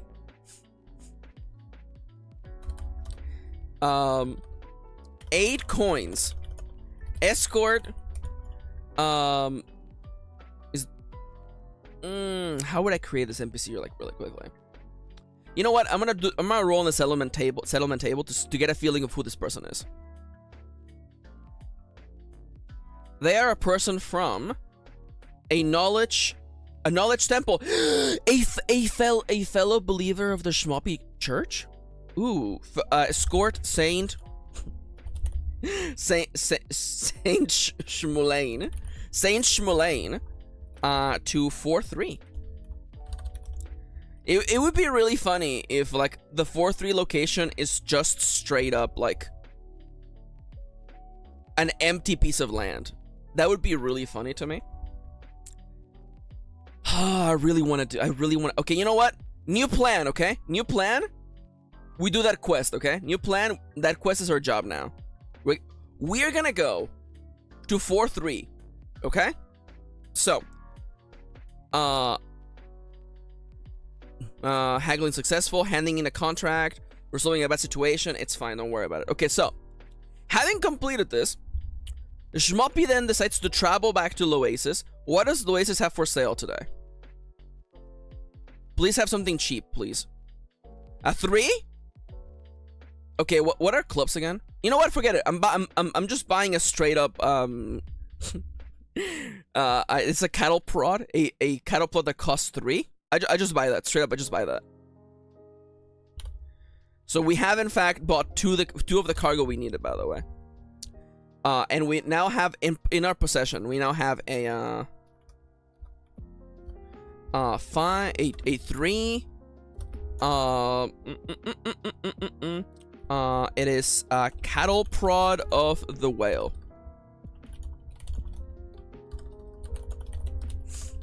Of the whale +1. Is that not how you spell cattle prod? Oh, it's hyphenated. Okay, I'm okay with that. I'm okay with that. Okay, having made it here, we have to go through Cold Hills. I don't want to have to roll up a new area, so because we're walking into Cold Hills, I'm expecting to get attacked again by those darn raccoons. But we're gonna have to do it, okay? We're gonna have to do it. So we move over to Cold Hills. Let's roll an encounter. How bad is this encounter? Please be a clear encounter. I can't handle to do another bad one. It's a clear encounter. Okay, it's a clear encounter. And roll me 3 times to see what it's about. Wait, sorry. Wait, hold up. I rolled too many. I'm sorry. I know I rolled 666, which is a 36 times 6 is like a 1 in like 98%. It's a 1 in 98 chance. 155. Ruins, mystery, and disaster. Ew. Okay. Well, to me, what would be funny is if like, oh, and the difficulty, by the way. This game looks cool. This game is. Let me turn off the timer for a second. Also, hi, Iwana. Welcome to the stream.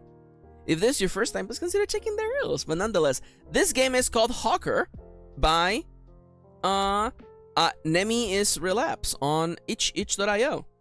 It is a one-page RPG. This has been really fun. I can actually see myself doing a full playthrough of this on the stream for sure.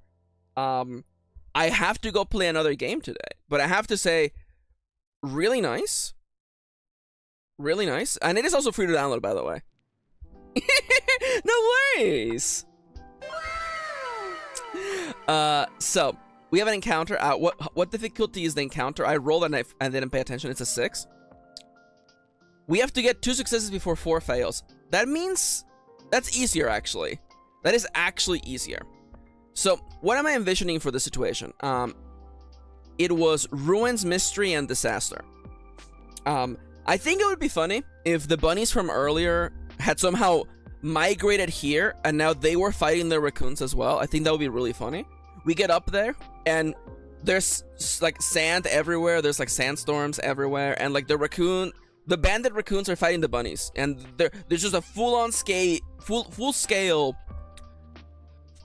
woodland animal warfare. Also known as the title of my favorite multiplayer game. Is this multiplayer? It is a solo game, Iwana. Although, I mean, like, you could play it with someone else and both of you make decisions together. I feel like you could do that. Nonetheless, I think it's time for Shmoppy. I call upon Shmoppy, Saint Shmina, Saint Shmulen, and the Trader's Almanac to we hop down from the wagon and we just start swinging, okay? Shmoppy just starts just punching everywhere. So that is 3 plus 4. No, 3 plus 3. 3 plus 3 is, as last time I checked, is 6. So we roll 66. No ones. Okay, 1 1. So this is 2 3 4 5. 2 3 4 5 3. 2 3 4 5 3. So we did.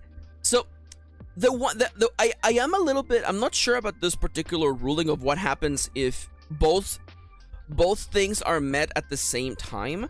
I'm gonna assume that success takes priority over failure. Nonetheless, we did roll a 1, which means we have to lose something. So I think honestly, what makes sense is that we lost our cattle prod of the whale in the fight because Shmoppy ended up using it to fight the raccoons and the bunnies. That's right, Shmoppy is not picking any sides. Everyone's getting messed up. Now, having overcome this difficulty, Having overcome this field of woodland creatures and destroyed them, we do in fact complete an encounter. +1 renown. And now we travel down to 4-3 with Saint Shmulain by our side. Is this area a is this a settlement? And make all of you go away. Are you a settlement? You're not. You're wilderness. This is just wilderness, okay? So this is just straight up wilderness. Let me go grab this here over here. So 4-3. 4-3. It is in fact wilderness. What are its traits? Let's roll 3 dice. 5-3-4. Barren, cursed, and hot. Barren, cursed, and hot. Why did you want to come here?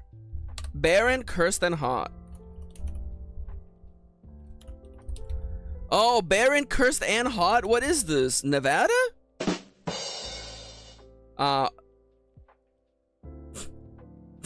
It's That's right.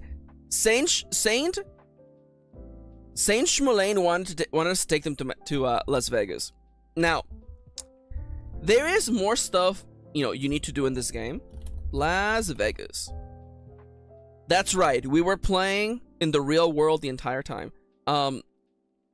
So, we are halfway through the stream.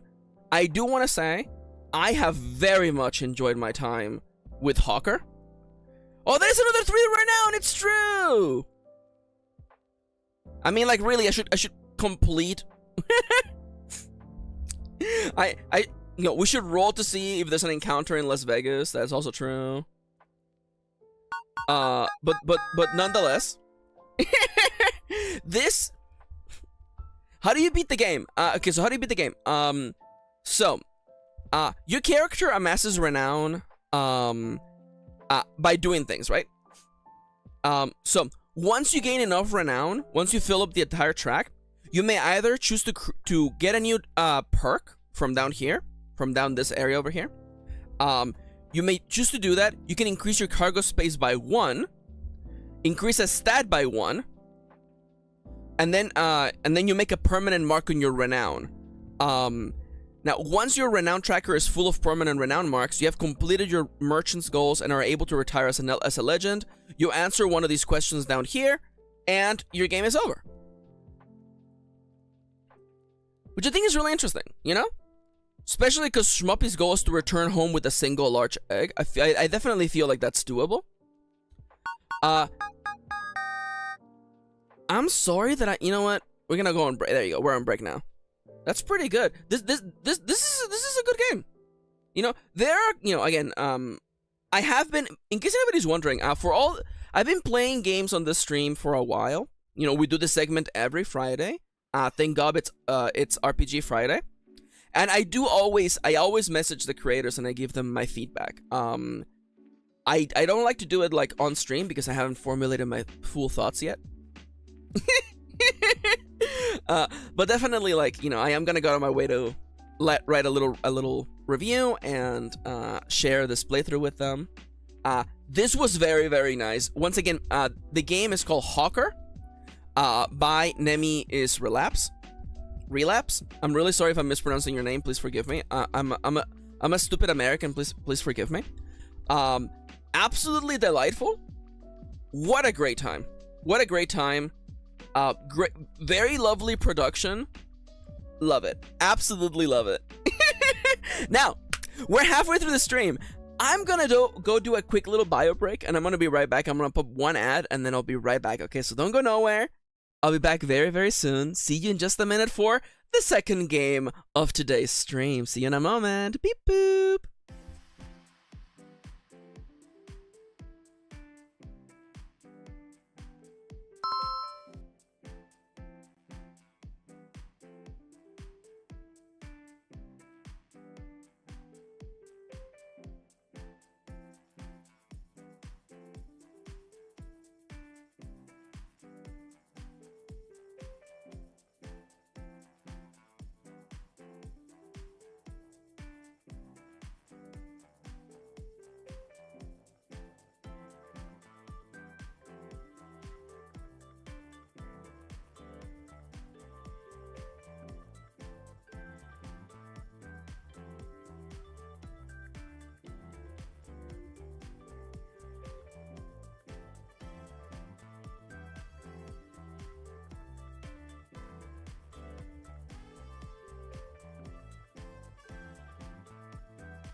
Hey.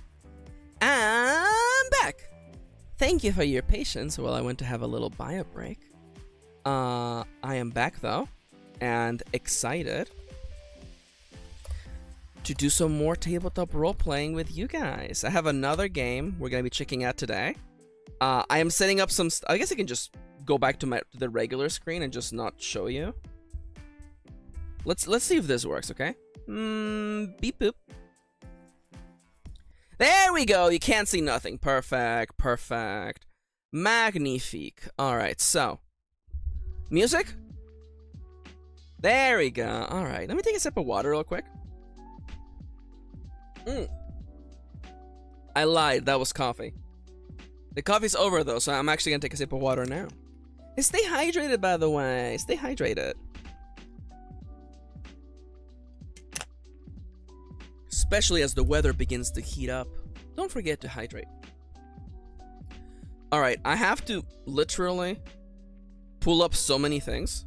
So you're all gonna have to, like, give me a second. So overwrite that file. That's perfectly fine, I don't care. So that was Hawker. I'm gonna just leave you over here. I can close this. I'm gonna have to unpin this tab. Now, this following experience is gonna be different, okay? Hell yeah, Dallas, good, get Dallas. Kendra could never. Kendra could never. Just go get some water. Maxi, Kendra's not here. You can't make fun of Kendra. Yes, I can.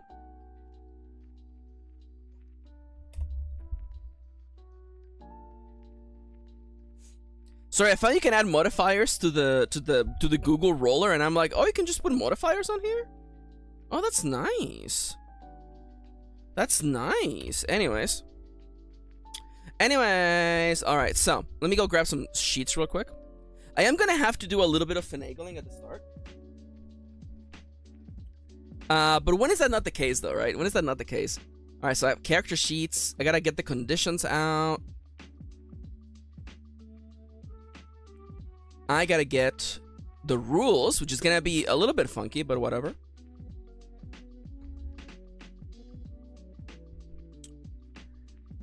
There we go. All right. Maxi, what are we playing next, Maxi? That's right. It's time. I'm actually gonna pop something in chat real quick. I'm gonna put something in chat. That's right, fellas. Bring the rats out. It's time for Rattagang. Yeah! Rats. We are the rats. All right, so there is a tabletop role-playing game that fits in just one sheet of paper called Rattagang. You are a rat. It is a compact, do-it-yourself forward, grungy TTRPG where you play as rats in a gang committing crimes in the shady alleys and grimy waterways of a medieval Venetian-style sewer kingdom. It is a pocket-sized adventure. It is incredibly fast-paced. Craft your identity, tactile strategy. I wouldn't go as far as this, but you know, it's fine. Build your rat chest. I do want to say, though, I'm gonna show you this quick little video right here. Because, like, they designed it so that you would, like, put your character sheet inside and all of the materials inside of an Altoids can. They call them rat chests. That is so cute, by the way. That is so cute. They went all out. And, like, the character sheet is, like, meant to just fit on the inside of an Altoids can. It's cute. It's cute. I am gonna translate some of this into a document because so I don't have to be jumping around all of this stuff. Although I realize, couldn't I just? Now it'll probably just be easier if I do this. All right, so, while I chat, fellas, should I? While I do all of this, by the way, so should I play as Schmoppy, or should we make a rat, fellas? Be honest. Now I'm gonna, just write it. Name, background. We need a rat. You think we need a rat? Rat. Level 1 name. We'll do it this way. Schmat the rat? How dare you? Schmat the pat? Schmat the pat? Oh, I'm sorry I didn't go back to work right away. Oh my god. I'm usually so much better at breaks. Radburn. So I believe we need our attributes. So let me just immediately we need like 4 columns. We probably don't even need 4 columns. 3 rats, Maxaratin, Schmo, and Kurza. How dare you?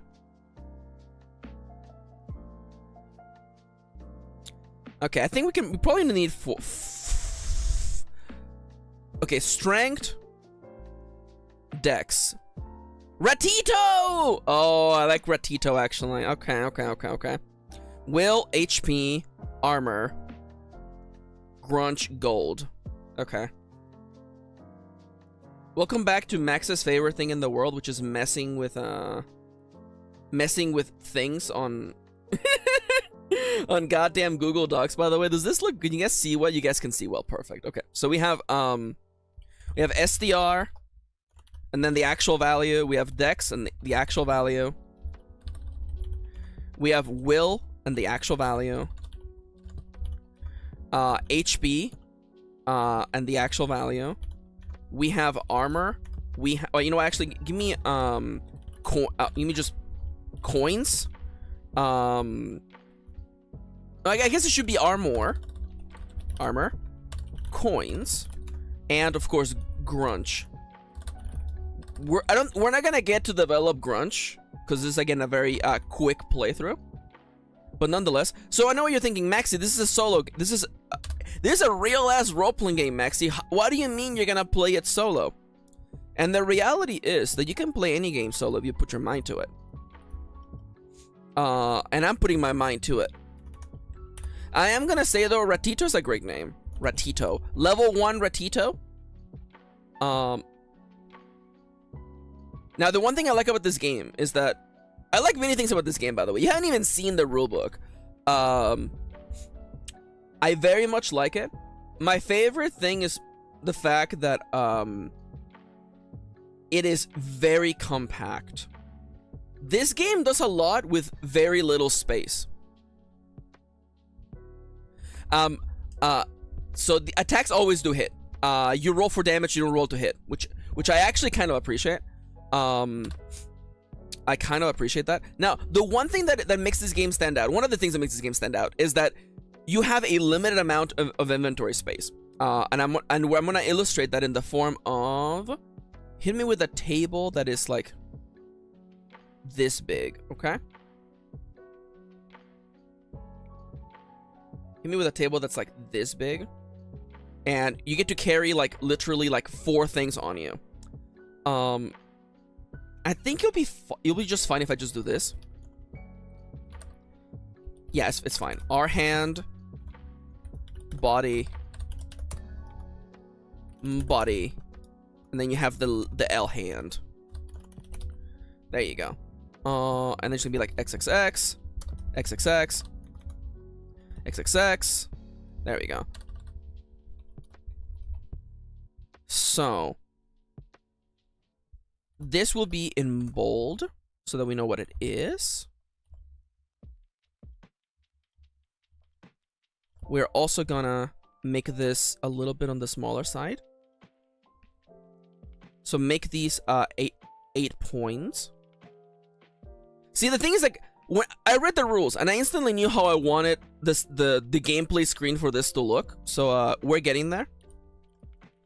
And then you're allowed to have an additional 4 inventory slots. So it seems to me like a lot of the fun of the game is gonna come from the interaction between players, organizing their inventory, which I think that's really, really funny. I like that.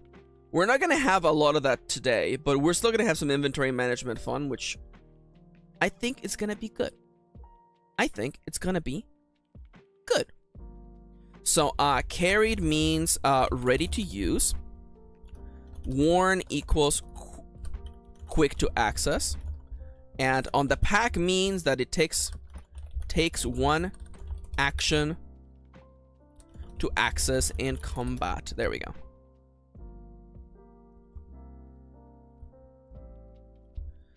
There you go. Perfect. This is literally the entirety of the character sheet, by the way. That's it. And this means that we literally don't have a lot to worry about. I might not worry about conditions today. I feel like we have enough to do without worrying about conditions. If it comes up, it will come up. If it comes up, it's gonna come up, okay? So here's what the rules look like for the game.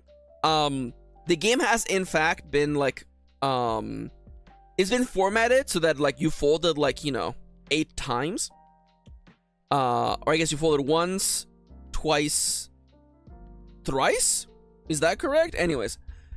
Nonetheless. Yeah, Max, yeah, 2 to the third power is in fact 8, Maxi. You're correct, Maxi. So the rules are incredibly easy to get, which I very, very much appreciate.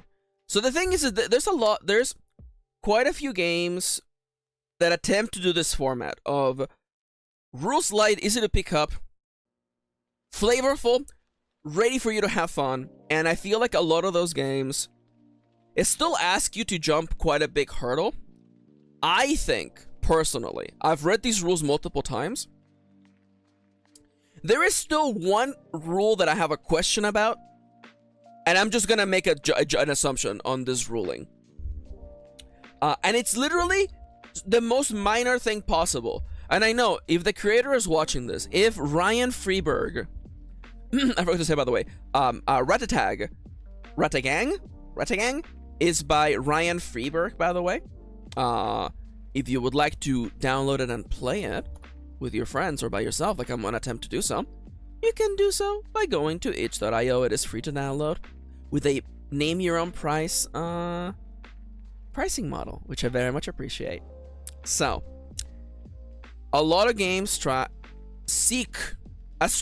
to reach that echelon of a game you can just pick up and start playing, you know? And Rattagang does so very well. Effortlessly, I must add. Now, if the creator's watching this, if Ryan Freeberg, now we have looped back to where I wanted to say, if Ryan Freeberg is watching and you're wondering,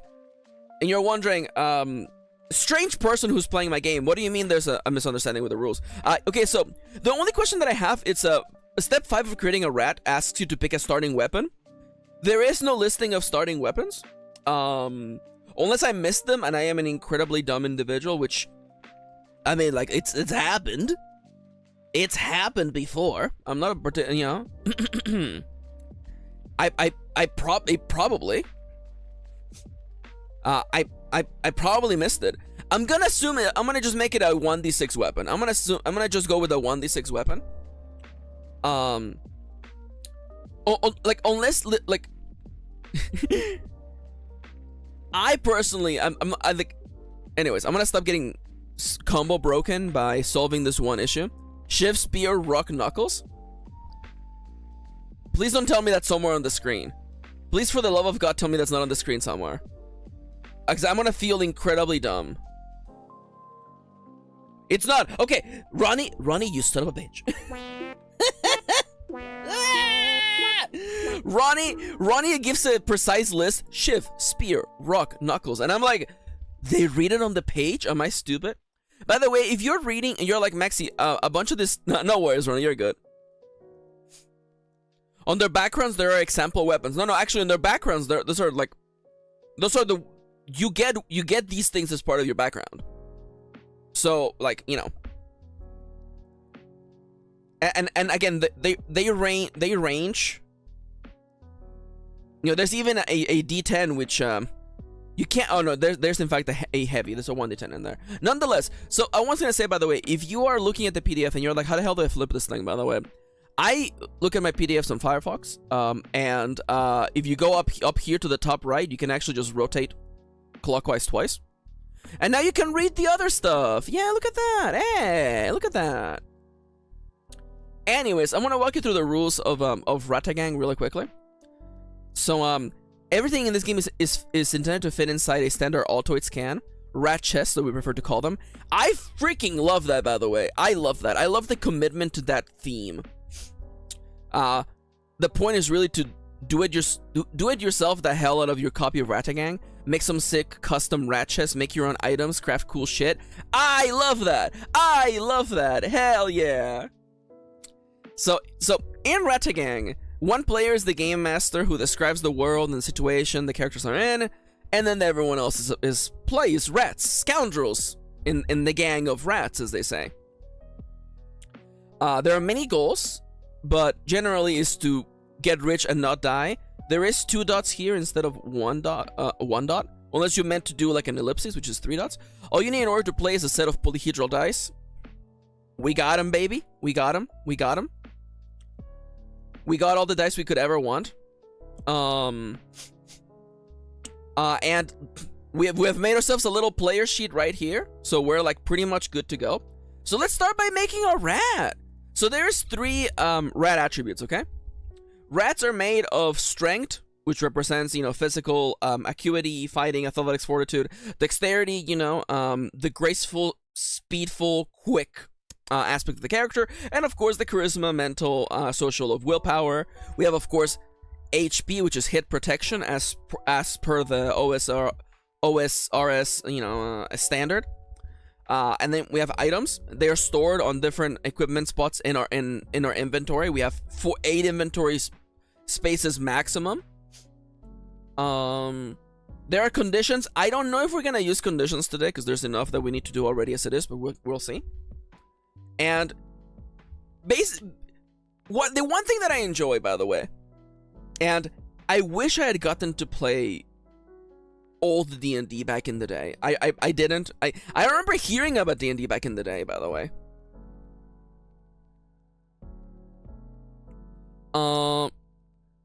Dallas pointed something out. I mean, I assume you roll a 1d12 for background. I must assume you roll a 1d12 for background. We'll get there, okay? We'll get there. We'll get there. We'll get there. Oh yeah, you keep the highest too, yeah. Yeah, the Dallas is getting ahead of me. Dallas is jumping into character creation. I wish I gotten to play old games like that, because I very much like...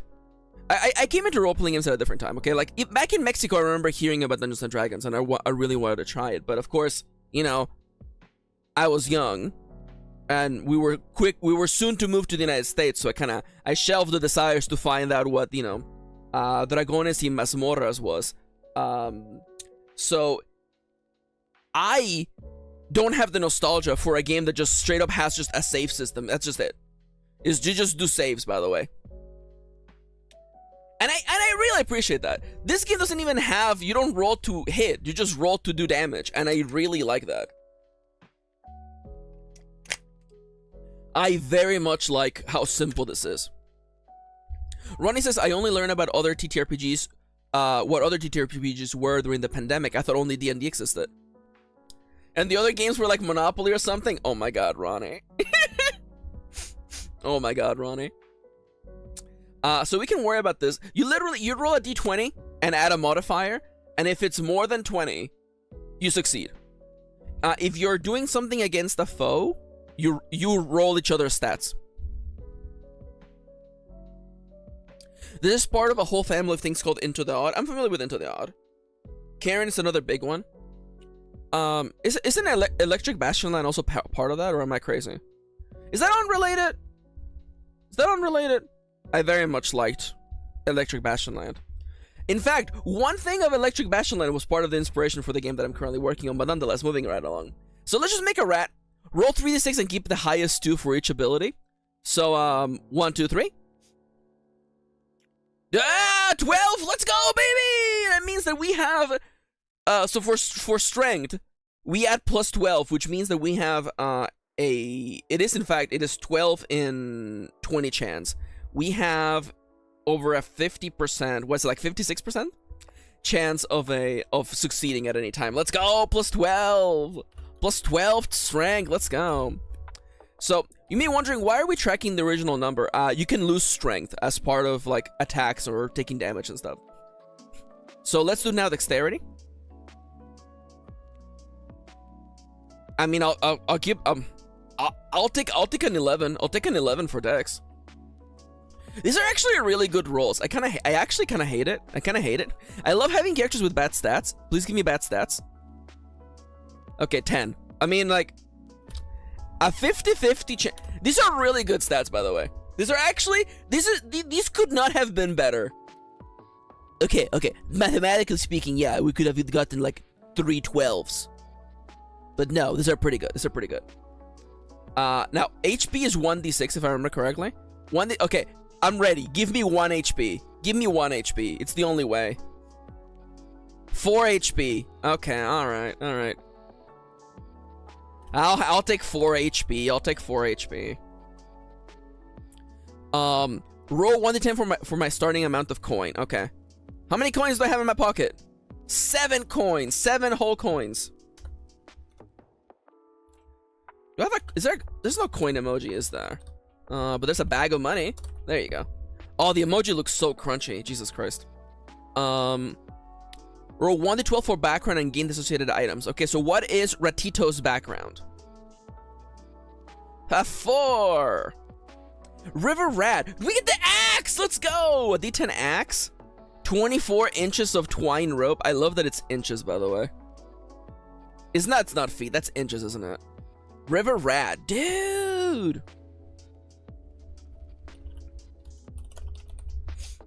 Okay, so 24 inches.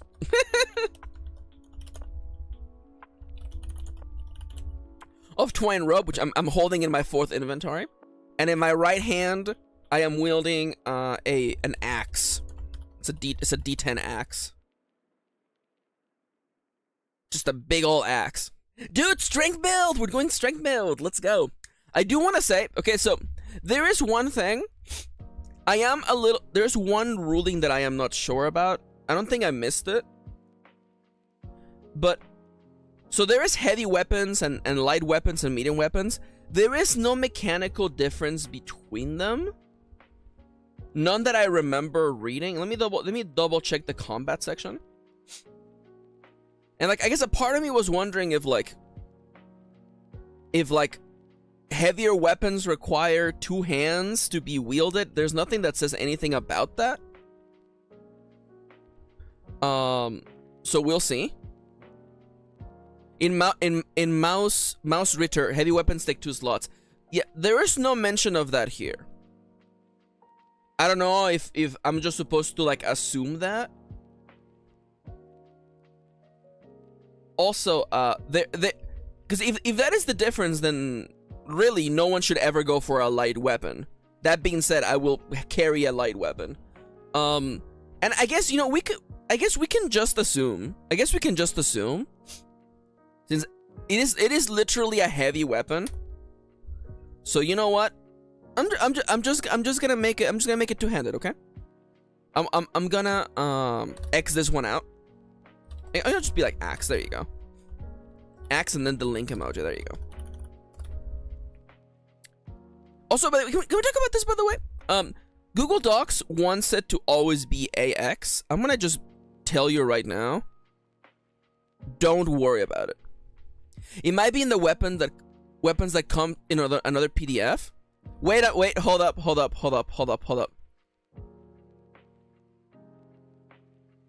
Crap, there's a weapons and items sheet. Oh no. A classic case of Maxi did not. Oh wait, no. Wait, no, hold up. No, these are actually just references. Never mind. Okay. So okay, never mind. It doesn't say. But I assume that everything has 3 uses. There's 2 pages. Okay, there's multiple pages. I mean, the rules itself fit within 1 page, okay? Siska, I swear to God. But the additional materials, of course, you know. The character sheet doesn't count. Come on now. These are just like little templates. You can print them and use them with your little Altoid tin, which is cute. So having done this, we get to choose 1 starting weapon. But they do have the Mouse Ritter breaking dots, huh? So they all the equipment pieces, by the way, do have give me a circle, by the way. That I mean, that barely fits. That barely fits, huh? Is there... What if I put it on top, actually? Also, I don't know why the emojis are so, like, crunchy today, by the way. I really don't know why they're so crunchy. What if I did this, huh? That looks better. That does look better. Okay, we do this, okay? So, there's X amount of uses per item, and you can repair it later. Whatever, it's fine. So we have to choose a starting weapon. I think I must ask, is there... You do in fact need a quiver of arrows, huh? Okay, that makes sense. I was thinking of a ranged weapon, but that's silly. Although, what about a throwing knife? What about a throwing knife? Give me a throwing knife. I think it's per combat for weapons. I think that would make sense. That would make sense. My only issue is that if I want to have... Oh no, I can have it on my body. I can wear it. I can have the dagger on my body, so that it's easier to use. No worries, Afifi. Have a lovely rest of your day. Take care. Bye-bye. Throwing dagger. TH dagger. There you go. TH dagger, which is a light weapon, and it's a D6.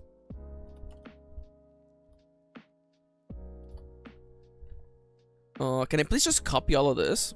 That would just be so much easier. Thank you. There we go. All right. So, there's a little bit of lore here, which I could read it out. So, someone out there might be wondering, Maxi, how are you gonna play this game entirely by yourself, Maxi?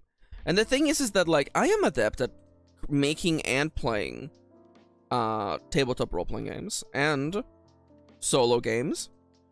And I'm a big sucker for bringing the chat into the play, so we'll figure something out. I have a name, I have a nickname. I don't worry about that. I guess I don't have a nickname. You know what? Give Ratito a nickname. 6. Turtle Man. Oh, I kind of Ratito the turtle.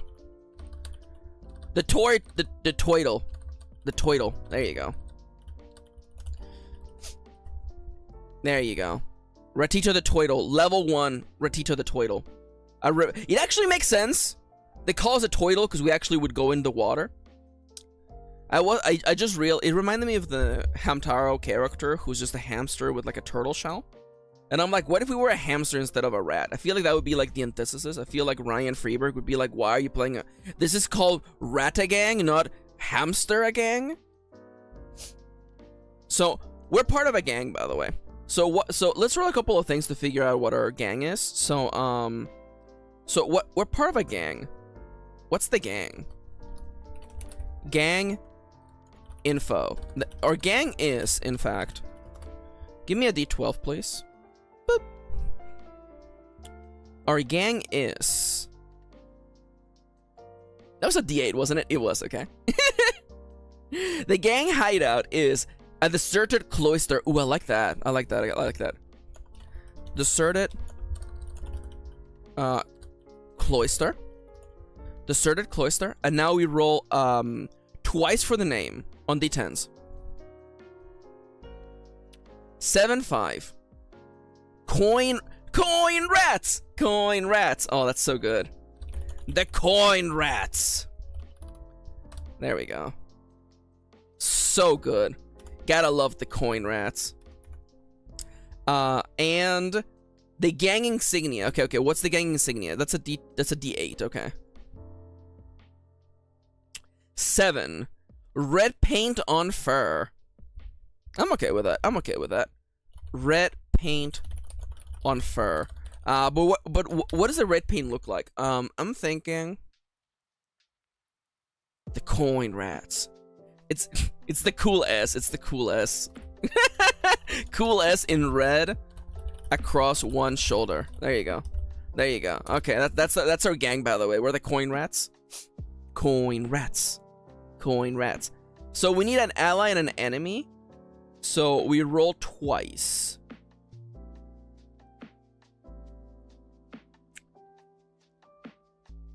I think I assume it's here.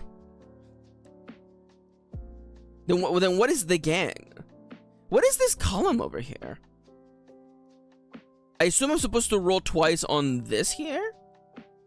No, it's ally and enemy. You know, I'm gonna do that. I think it's ally and enemy, so we roll on each one. So 2d6. Forgive me if I misunderstand that ruling, by the way. 4-4. So the younglings, a group of mice orphans living in the cloister. A group of mice orphans. No, the young rats. The younglings, not the younglings. Ally. The younglings who live in the cloister. Younglings, orphans who live in the cloister. And who is our enemy? Rat gang warfare. Oh, it was a 4. The cult of the serpent. Oh, those. God damn it. Yes, it's the cult. The cult of the serpent. Serpent, which is led by that stinky Seti, by the way. Led by the very stinky Seti. It's true. It's true, that's his name. Seti. That's his name. Hi, Victor! How you doing? Hey, boy. Victor. They are orphans, so they have no parrots? Hey, boy. Thank you, Victor. Thank you. Alright, so I am gonna get up and stretch, and then we're gonna roll to see what our job is, and that will be the focus of this mini session. And I know what somebody's thinking, Maxi, you can't GM for yourself, Maxi. What if you have to come up with an enemy block? Oh no, if only Ryan hadn't already made stat blocks. And I mean, like, straight up, we're probably gonna mostly just fight Rang gang rats. That's my dyslexia, by the way. In fact, I'm just gonna grab this. I'm gonna take a screenshot of this, so I don't even have to come back to this page, by the way. No worries, Victor, you're good. There you go. We're fighting merengue. I love, yeah, no, like, externally Victor is like laughing emoji, internally is melting emoji. I respect that. Alright, I'm gonna get up and stretch, because if I don't, my wife is gonna kick my ass, because this is around the time when they're gonna start watching the stream, if they do watch the stream today, so.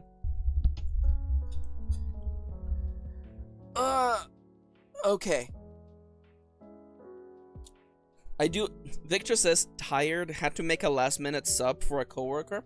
Damn, you made him a whole sandwich? You know, Victor, I know that you're working overtime, but could you do me a favor? Could you, like, make me a sandwich in the break room real quick? I will say that, like, a peanut butter sandwich would go so hard right now. Streaming just makes me so hungry. I'm just like, my brain is like burning, just coming up with all the ideas. And I'm sitting here like, man, a sandwich would go kind of hard. Now, Victor, it's okay, Victor. You can fall asleep. It's okay. Alright, so, Rattagang. Here's a little rat lore to get you started. Here is a little rat lore to get you started. In a green medieval river town, 2 rat kingdoms exist. The upper and the lower, is split between above and below ground. The lower kingdom, a dark, smelly miniature Venice, is a network of sewer cities and villages connected by waterways and bridges. It is ruled by wealthy rat nobles and corrupt lords. The capital, Underholm, is where King Nar resides in his castle with his courtesans. Rats form the backbone of the Rat Kingdom, making it the majority of its citizens, and thus Radish reigns as a supreme tongue. However, don't be mistaken, Many other creatures also call the Rat Kingdom's home and traverse its bustling streets and winding waterways, bringing with them a tapestry of languages. Mice and weasels mingle freely among the populace, while toads and frogs ply the canals in their sewer boats, navigating in and out of the lower kingdom. Lizards, masters of secrets and shadows, occasionally emerge in markets to trade in rare and exotic goods.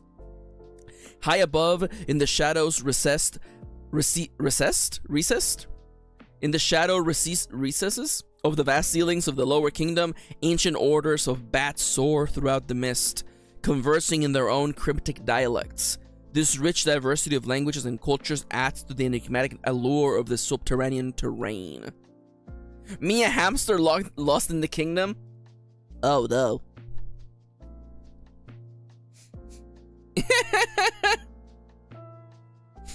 Damn it, Victor! Victor says, but if I make you a sandwich, how will you continue streaming? Sandwiches can't stream. How dare you? Man, Victor found the loophole. It's true. Victor found the loophole. That's it. That's absolutely the loophole right there. All right, so let me just I want to kind of like let me just drop this here.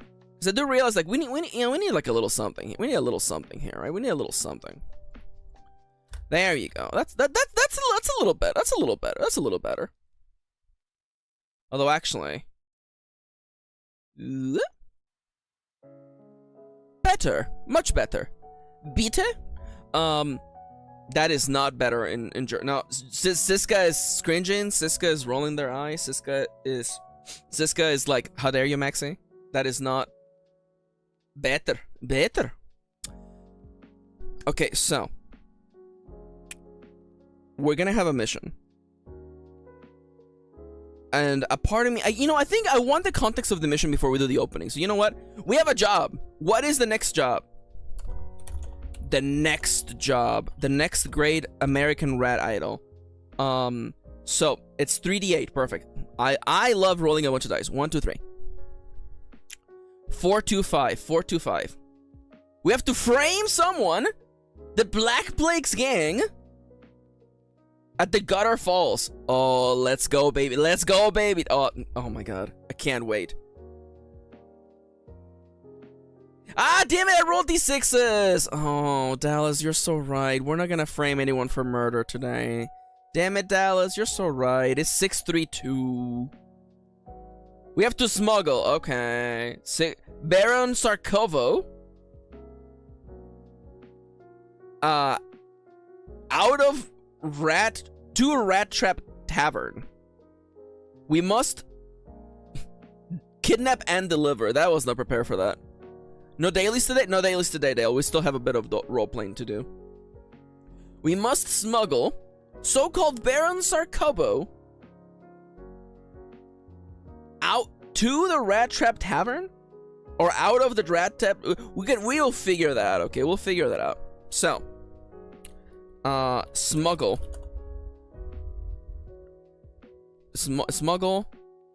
Baron Sarkovo. I actually have an idea already. Rat Trap Tavern. Okay, so let's envision this, okay? How are we coming across this job? So imagine a cloister it's like church, isn't it? I realize I've been thinking of a church. A covered walk in a convent, monastery, college, or cathedral, typically with a wall on one side and a colonnade on the other. Okay. Yeah, this thing! Okay.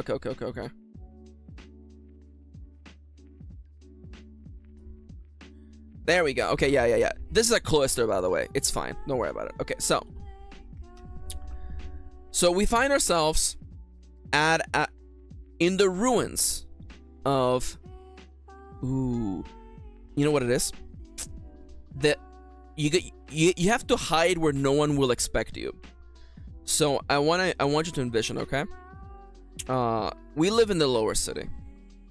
High above us in these enormous sewers is a ceiling of stone, carved a long time ago by the predecessors of our peoples.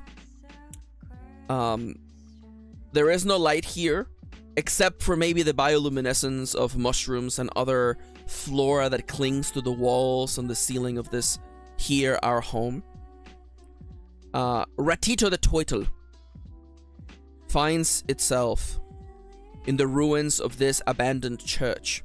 A church that once belonged to the rat people. But since then, it's been home to 2 tenants. Though not at the same time. First, it was the evil cult of the serpent. This used to be their grounds. In this here church, they preached about the Ouroboros,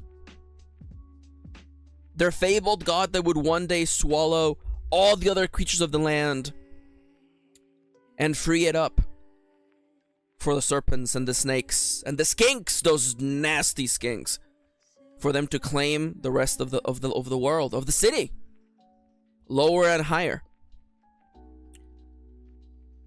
But they went away, in part because of Ratito and the efforts of members of their gang. Now they hide here, in this, the remnants of an ancient serpent church, the walls covered with scratchings and paintings of some nonsensical serpent prophecies, which of course have been vandalized since then. The Ratito and the members of their gang have gone out of their way to draw in red across many of these writings on the wall, putting big overdramatic eyes and like silly mouths on the serpents, making them a mockery. Though they say that the cult of the serpent is still being led by its leader Seti somewhere in the further depths below the lower city. Nonetheless, here at the cloister, at the home of the coin rats, we find ourselves in the main chamber, where once the cult of the serpent used to do their sermons. It is now instead the central living quarters, where business is conducted, meetings are had, and the orphans run happily and free. Ratito, one of the higher ups at this here gang, and this is happening in we're doing like a nice montage here because, I don't want to do a play-by-play, mostly because talking to myself is already silly enough as it is. When you do a solo role-playing game, you can just envision it like it is a book. Okay, listen, it's fine. So, Ratito, Ratito, that's right, Ratito. Ratito meets their fellow rat, current leader of the coin rats, I must add, whose name is, oh my god, it's a D10, isn't it? It's a D20 for the name. Let's go. The leader of the rats, the leader of 13, by the way, Fang. Damn. The leader of the rats, leader of the coin rats is Fang. Fang is actually missing an arm.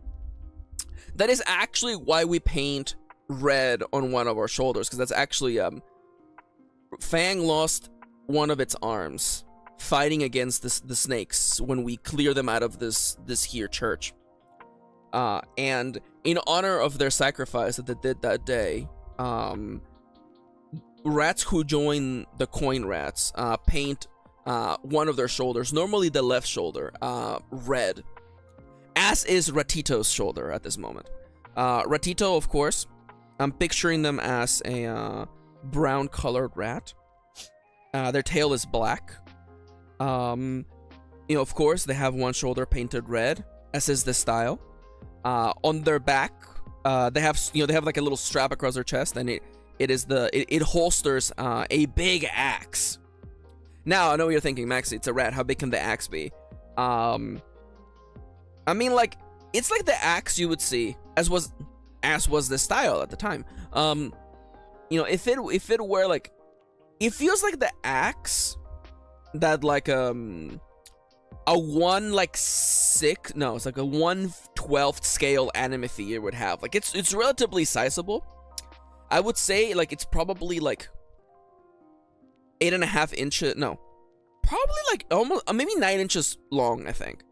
Like it feels to me like it's as tall as like a regular like paperback or hardback novel, you know? Not very wide. I think it has a bit of a flat end to it. What vehicles does each gang have? How dare you?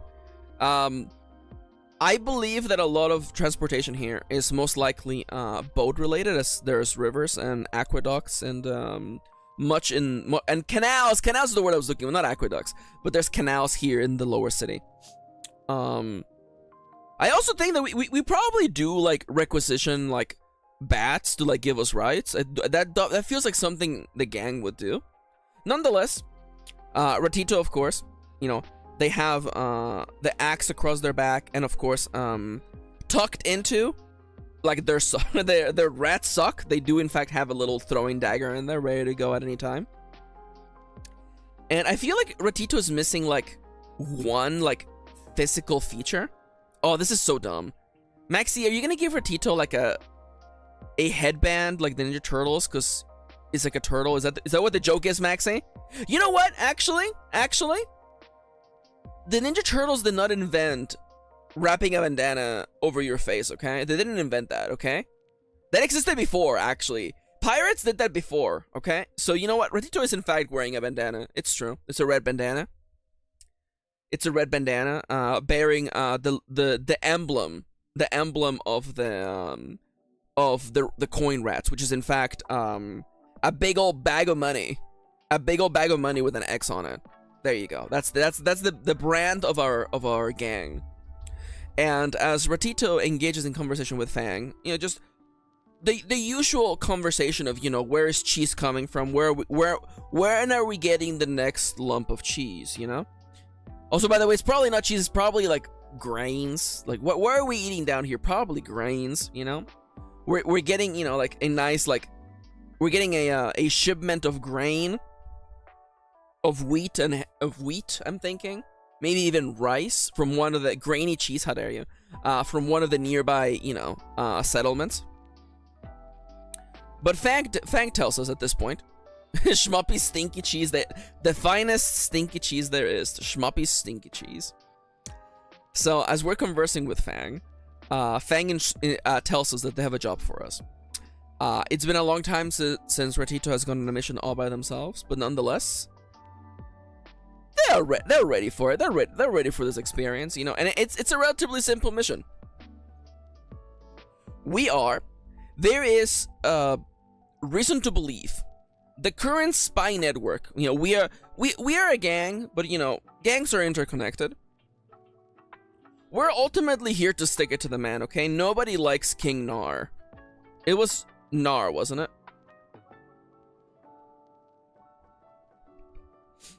It was King Nar, dude! Nobody likes King Nar, okay? Not even the rats like King Nar, okay? Listen, the toads don't like King Nar. The mice don't like King Nar. The weasels don't like King Nar. The ferrets don't even know who King Nar is, okay? So we would very much like... Hi, Jubel. Welcome to the stream. This is your first time. Please consider checking the rules. Thank you. And Jubel says, this gang isn't like West Side Story at all. What's the first musical number? Oh my god, how dare you. Ronnie says King and R also hates themselves. We cut over to the throne room, and it's King Nar is resting upon his rat throne of gold and silver and gemstones, and he looks himself in the mirror and says, "Dude, I suck." Anyways, we cut back to Ratito. Our mission is quite simple.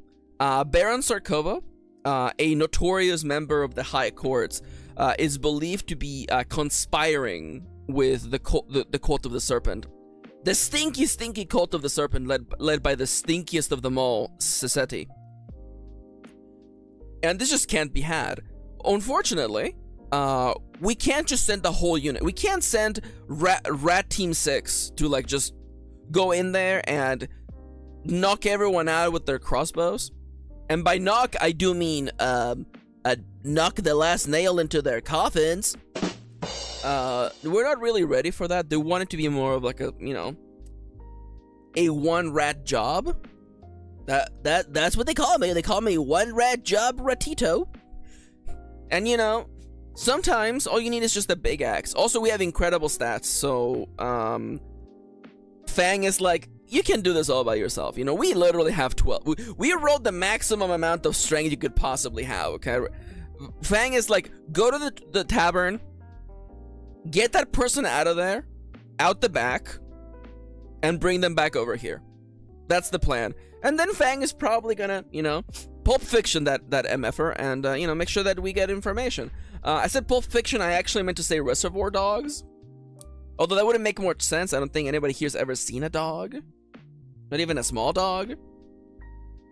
What, like reservoir, you know, reservoir rat? Ratito's jacked? It's true. Have you ever seen a rat that's just like jacked? It's true. I'm thinking of the symbol in The Sims 4 for being a gym rat. That's literally what Ratito looks like, except brown. And a bandana. And a giant axe across its back. And so, we have a mission. Ratito, emboldened by the realization that they can, in fact, and might just be able to bring themselves closer to enacting their revenge on Sassetti.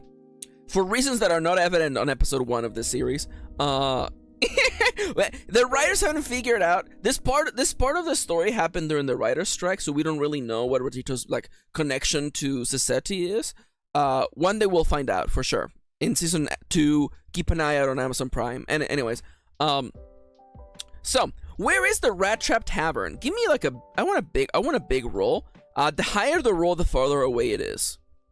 It's pretty far away. Okay, it's pretty far away. So, I think the best way to get there, okay? I'm gonna go and convince a nearby bat transport to give us a ride. Right to the Rat Trap Tavern. So, I am envisioning Ratito the Twiddle wearing their little bandana and their axe across their back. They exit the deserted cloister that we call home for the coin rats. We leave, you know, maybe on their way out, they scruff the little hair on the head of one of the younglings, the little orphans who live here. Ultimately, we're doing it for them. Ratito is doing this, not for fame, not for glory, not for even for coin. They only got $7 in their pocket, okay? We know from the rules that seven coins can only afford you a ration and some change, okay? And let's be honest, okay? It's not even a good ration, okay? We're talking about a lump of bread and a single grape. Just a grape. That's just not grape. Anyways, please feel free to boo, by the way. That one was bad. That one was bad, by the way. So, of course, our headquarters is a little bit out of the way. I'm envisioning that beyond the ruins of this church, there is in fact many other ruins. There's this whole other section of the city that was just kind of abandoned and left here, you know? And again, because we're all in the sewers in the lower city, you know, there's this enormous high ceiling where this bioluminescence of mushrooms light up the darkness. And Ratito knows just where to look. They're looking at the ceiling, there's like these arches that connect the pillars high above, and they're looking for one specific shape. People in chat, can you please get a name for a bat, please? While I prepare to approach them. And I'm thinking, is Ratito just gonna like straight up throw Gustav? Oh, I like Gustav. Guano! Oh, Guano's so good. God damn it, Siska. That's so stupid, but it's good.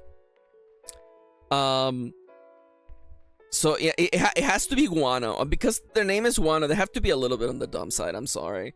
So, near, there's like rafters, you know, like, you know, as once Ratito gets a little bit closer towards civilization, because I want you to envision like blocks of a city, but everything is ruins.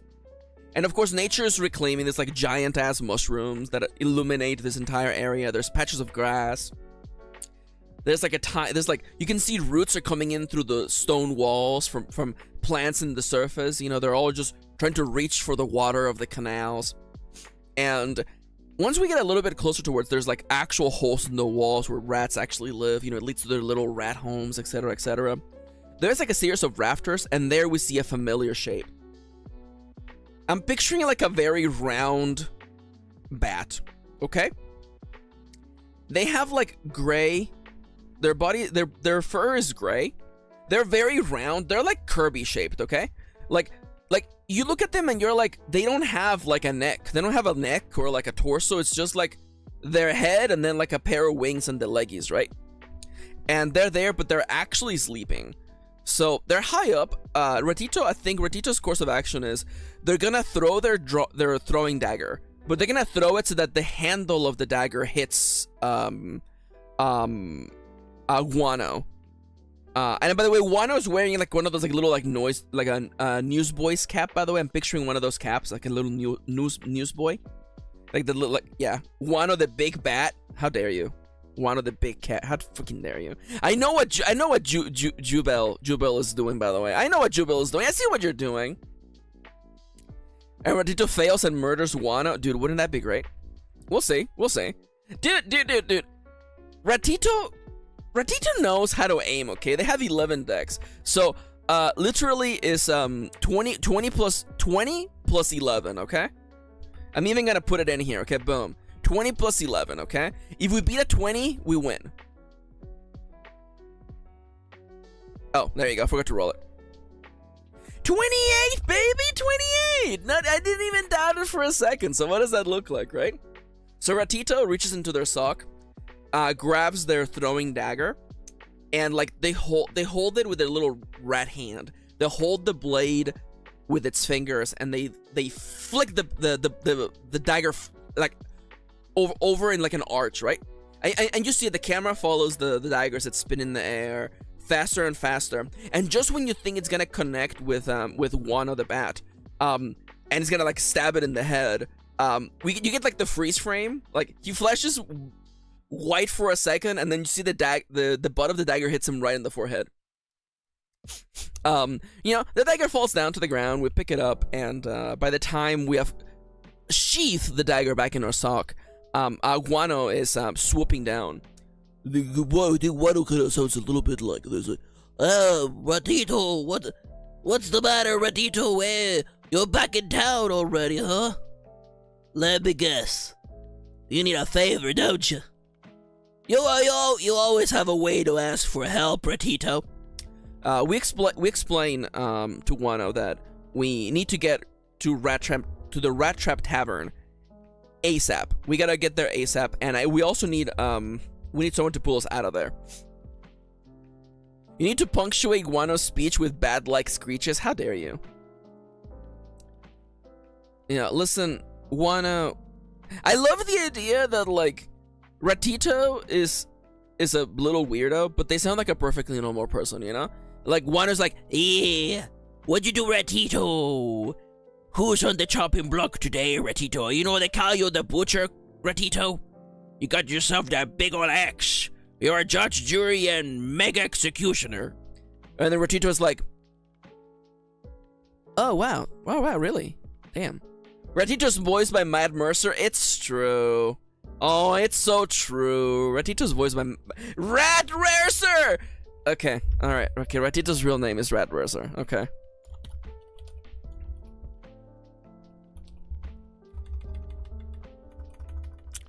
Rad Mercer. That's her real name, by the way.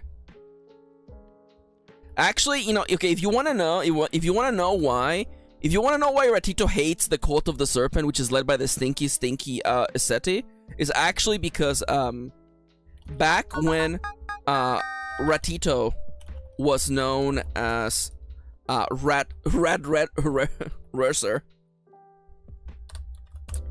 they actually fell into the Cult of the Serpent, but were only pulled out thanks to Fang and their intervention.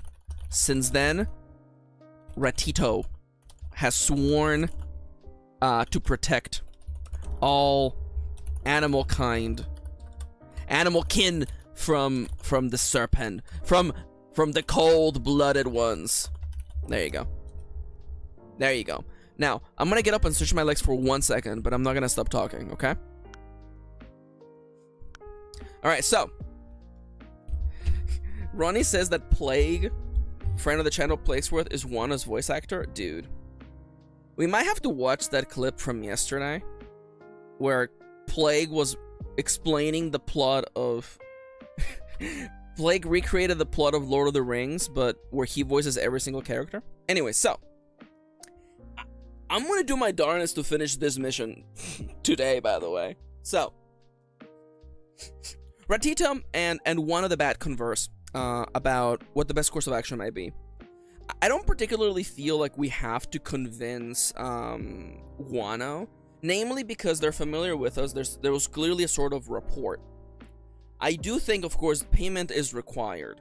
So we don't have a lot of money on us, okay? And I definitely think it would be in bad form to give them an IOU, namely because we didn't get permission from the boss to get anyone else involved. We were kind of doing this just to wrap this in as safely a way as possible. So I'm going to appeal to Wano's sense of duty. I think that Wano, much like Ratito, might have gotten sucked into the serpent cult at some point, or might have been affected by it. And, you know, if this so-called Baron Sarkovo is in fact like working with the serpent cult, we gotta take care. We have to nip this one right in the butt. Maxi, don't you mean bud? No, I mean the butt. You gotta absolutely cut that butt off. Speaking of getting cut off, so Ratito is gonna appeal to Wano's better self. So clearly it's plus will. We get a plus 10 to that. Let me just can I just edit this? There you go. So I'm gonna roll a d20 plus 10, and let's see if we get more than 20. It's a 50-50 chance, really. So perfect. We don't have to pay, thank God. Okay, so so again, what does it look like, right? Let's go back to envisioning. This is one of the key things when it comes to, you know, solo role playing. You always want to go back to the fiction, right?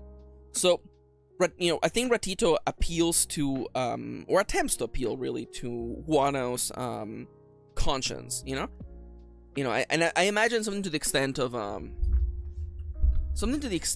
of Ratito being, you know, I don't have a voice for Ratito, and I'm not gonna make one now, but let's just say that Ratito is like, you know, we have got to take care of. I don't have a voice for him. Max says, coming up with a voice on the spot. Yeah, you see, we gotta take care of this here Sarkovo. Sarkovo might be an in for the Ratkin. Sorry, an in for the Serpent King. We can't have that happen.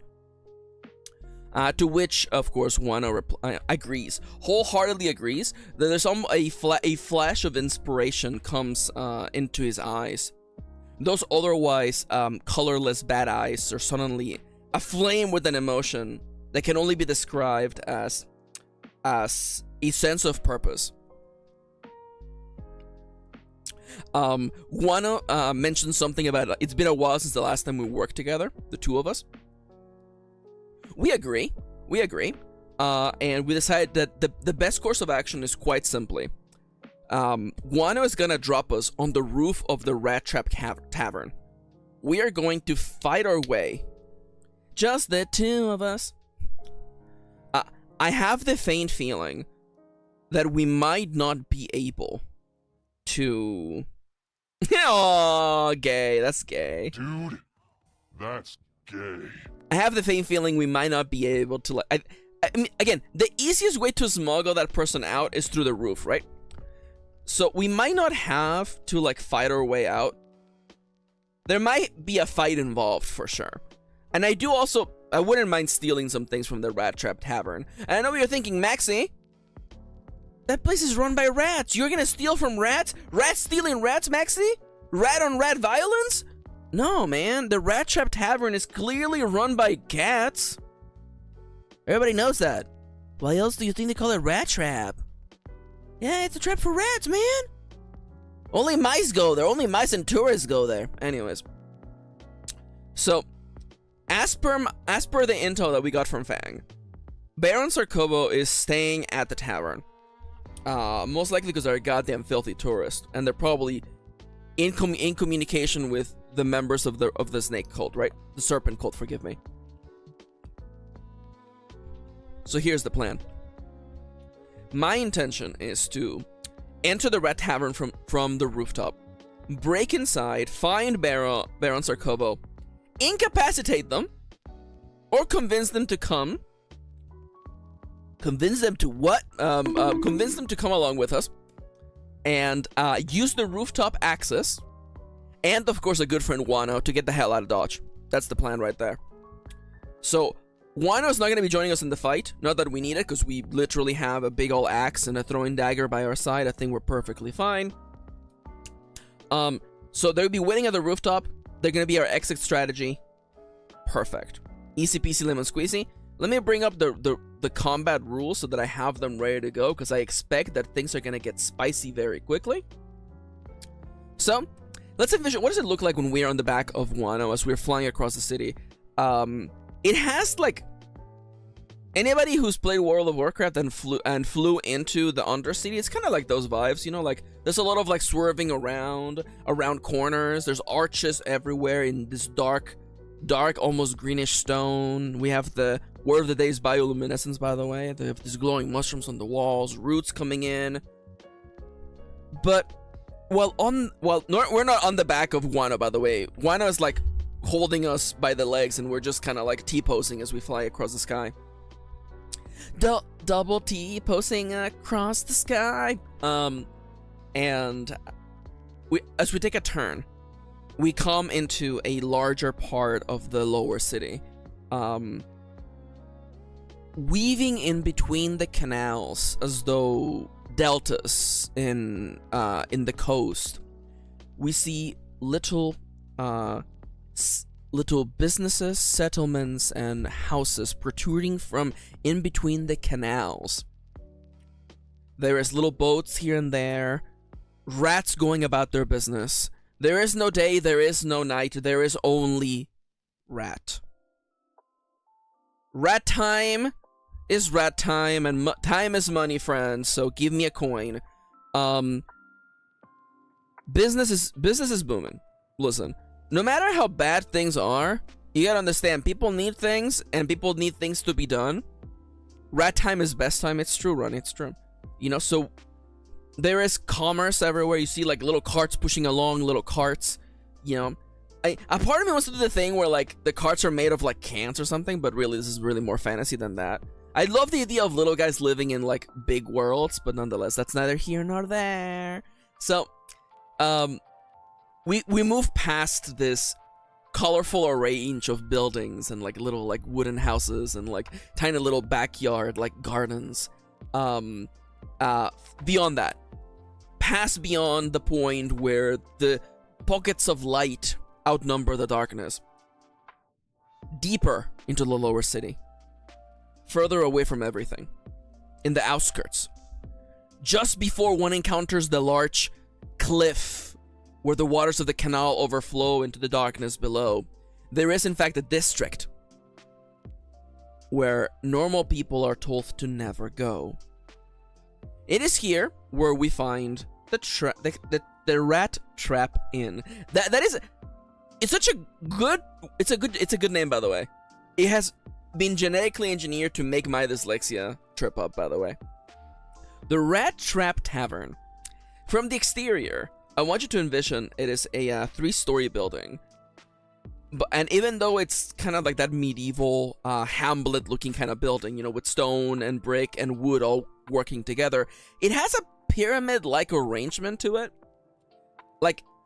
It looks as though the building has been slowly melting. Like, it used to be, like, very nice and square and straight, but now it's been melting over the years, and it looks kind of sad. The sign on the outside is, in fact, a rat trap that has had the words "rat trap" written on it. Many a patron come in and out of the rat trap, inebriated, of course, on cheese brew, as one is to expect. And when Wano drops us off on the rooftop of this here building, for a moment it feels as though the shingles, is that what you call the little pieces of the roof? It feels as though the pieces of the roof are about to slide off and fall, but our footing manages to stay steady. There is rooftop access here. There's a little latch, and shingles. Thank you. I kept thinking it was called something else. Isn't shingles also the name for like a skin disease? I keep forgetting. Anyways, so we tell Wano to wait here for us. Wait here for us. We're gonna go cause some trouble. It is, isn't it? That's funny. Oh, BD. You know what? Okay. I hate to just like admit it, but yeah, I only knew about shingles because of BDG. Oh, it's adult chicken pox. Yo, I didn't know that. Yo, the more you know. Thank you. I do want to say, by the way, we have about 13 minutes left on the show. If you're interested in more RPG stuff, I've done a few episodes of this series, so you can watch them on the channel. And also, I believe my good friend Ronnie is streaming in literally 13 minutes now. I do want to do some combat. Is it in Stars on Time again today? Please? No? Ronnie's doing a sleepover stream. Ronnie, what are you playing today, Ronnie? And let me check if Nomi is streaming today. Today's demos, dude, let's go. So if you, okay, yeah, Nomi is not streaming today, perfect. So if you would like to check out, if you would like to watch another stream after this one's over, Ronnie is going to be streaming on Twitch. Oh yeah, there's a wholesome event games on Steam. Let's go, fun. So yeah, you can go watch that as soon as the stream is over in about 12 minutes now. Okay, so let me double check real quickly. Combat begins with the dex to see if we go before or after the enemies. Just literally roll for damage. The GM may decide whether an attack is enhanced or impaired, just like with advantage or disadvantage.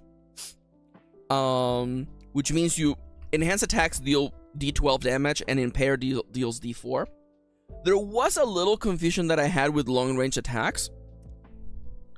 But I read it better and I understood it now.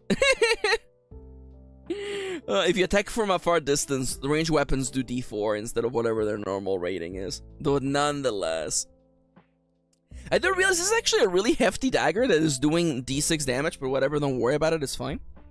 So we find ourselves, we like open the latch, we jump down the hatch, I guess, and we find ourselves inside of the Rat Trap Inn. There's music coming down from the first floor. There's, of course, the cacophony of rats singing and crying and screeching. There's probably a bat in there as well. We know from our intel. Wasn't it an axe? No, we have two things in our bag. We have a throwing dagger that we are keeping like in our sock pocket, and we have a two-handed axe. We have two weapons. We're allowed to have two. We have two hands, which are holding the axe. So, the floor is wooden, as are the walls. There is doors around us. And, I do think, immediately Ratito is like, okay. Let me loot a little bit, okay? So Ratito's gonna, open a nearby door. I'm gonna just roll like a d20. The higher that it is, the higher chance that it's just open. It is. The door is just open. Okay, the door is just open. Ratito cracks open the door. This is a door where clearly a guest is staying. There is a suitcase full of stuff in here. I would like to very much loot this bag. Where's the loot the body chart? Loot the body. Let's go. All right, I'm gonna roll twice on here. Cause again, it's a whole suitcase full of stuff. So let me really quickly. It is, oh, there's 3 D10 charts? I'll do once in each, I guess. No, once in the first 2. So a 4 and a 7. I find a pipe and a finger? Dude. dude, damn, I didn't realize this was Elden Ring. Damn, dude, that makes sense. Dude. Yeah, that makes sense. Alright, well, thanks for a pipe and a finger. I would also like to, beyond the suitcase, I'm gonna go and open one of the drawers, and I'm gonna roll on the last table. I just want some loot. Let me have some loot, okay? A 10! Dude, we are loaded! The guy left it all in the vault! He forgot to put the password in the little safe. 3d10? Oh, baby. 25 coins! Oh my god, dude, oh my god, where's my money? 32 coins. I'm taking 1 out for dinner. Okay, so we have 8 minutes left on the stream, so let me tell you how it's gonna go, okay? We hit it big, baby! I almost fear Tito just goes back home and just drinks the night away. No. I'm gonna use my wits. Actually, you know what? Screw it. Or my bags are full. My bags are not literally full, but they might as well be full. I love that we have twine, by the way. We can literally just wrap it around the guy and be done with it. I'm gonna use strength to literally check every door and every in this floor, looking for Baron Sarkovo. Literally, so D20 plus 12, by the way. Let's freaking go 28. All right, so how quickly do I find him? Okay, it's like the third door down. So literally, like, I kick down the door, there's nothing. I kick down the next door, there's nothing. I kick down the third door as loudly as the first 2 times, and boom, the door swings open, slightly off its hinges, by the way. You can see that the hinges are slightly a little bit bent right there. And standing right there, on the bed. Oh, please tell me that he's praying to the snake god, please, for the love of God. He is in fact praying to the snake god. Oh my god, of course. Freaking Baron Sarkovo, a fancy rat dressed in emerald green. Around its neck, a pendant in the form of a looping snake. A snake perpetually eating its own tail. The Ouroboros, the snake prophesized within the cult of the serpent, which Ratito knew back from the days when he was known as Rad Rarser, by the way. And I think Ratito stands tall. Axe in both hands. We're on the 3rd floor. We're making a ruckus, yeah, but so is the rest of this building.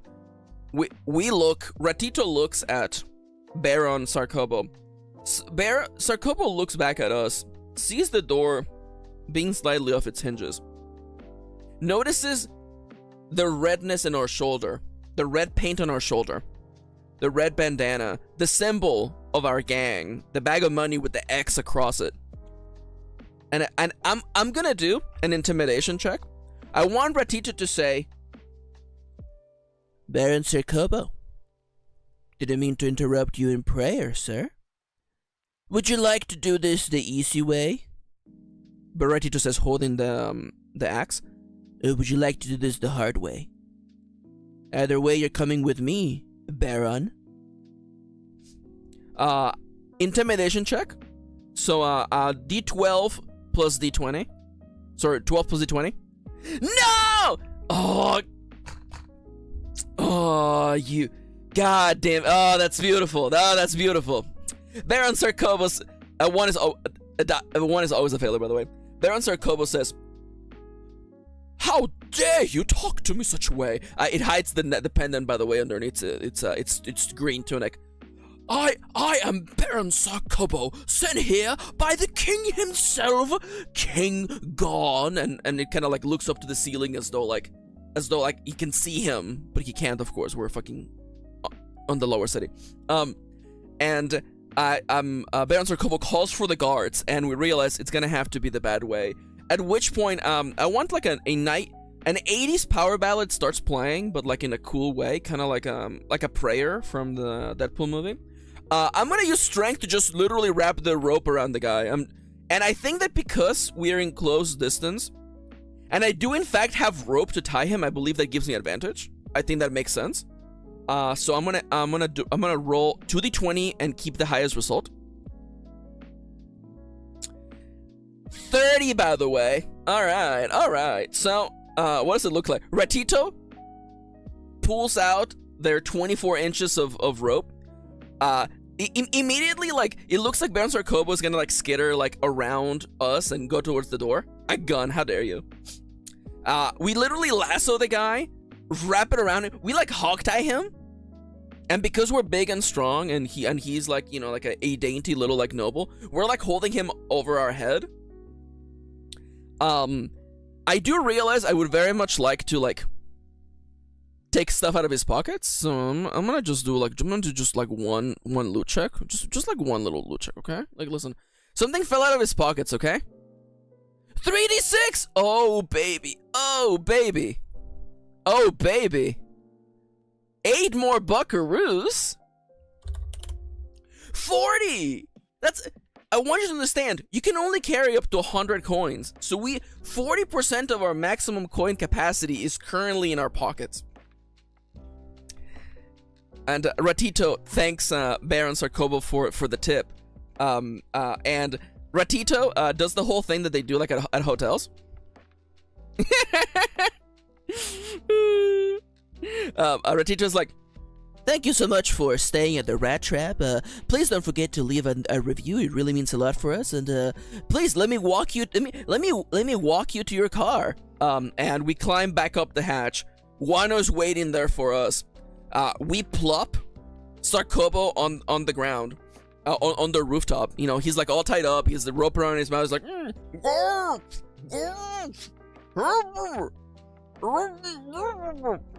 and Wano's like, looks like another great job done again, Ratito. And Ratito goes, drink some. You Wano, you son of a bitch. And then like they come in, they shake it. They shake their hands and suddenly their biceps are fucking ripped. Oh, what? Wano, you son of a bitch. And then we shake hands. The camera pans out. Oh, God. There you go. That's it. We did it. Mission complete.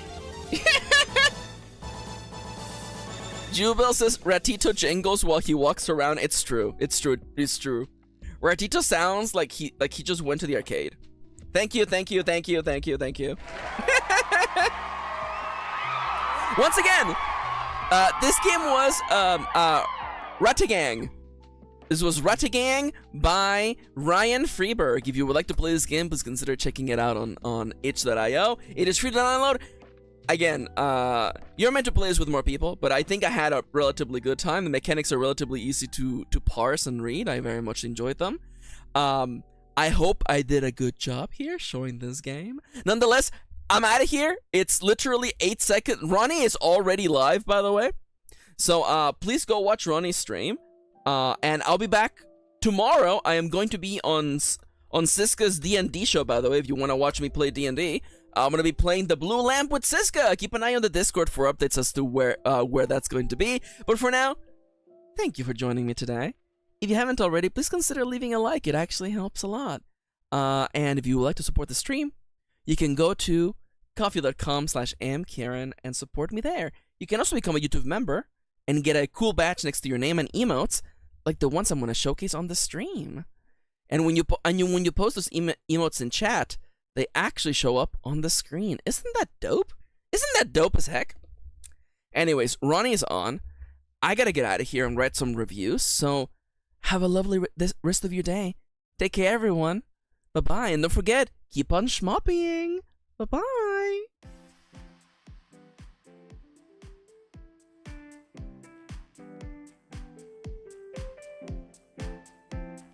Hey, that's right. Don't forget, if you're not gonna schmoop, you can't schmop. That's all there is to it. Also, if you've made it all the way to the end of the stream, leave a comment saying schmoopy schmop. Just to let everyone know that you did, okay?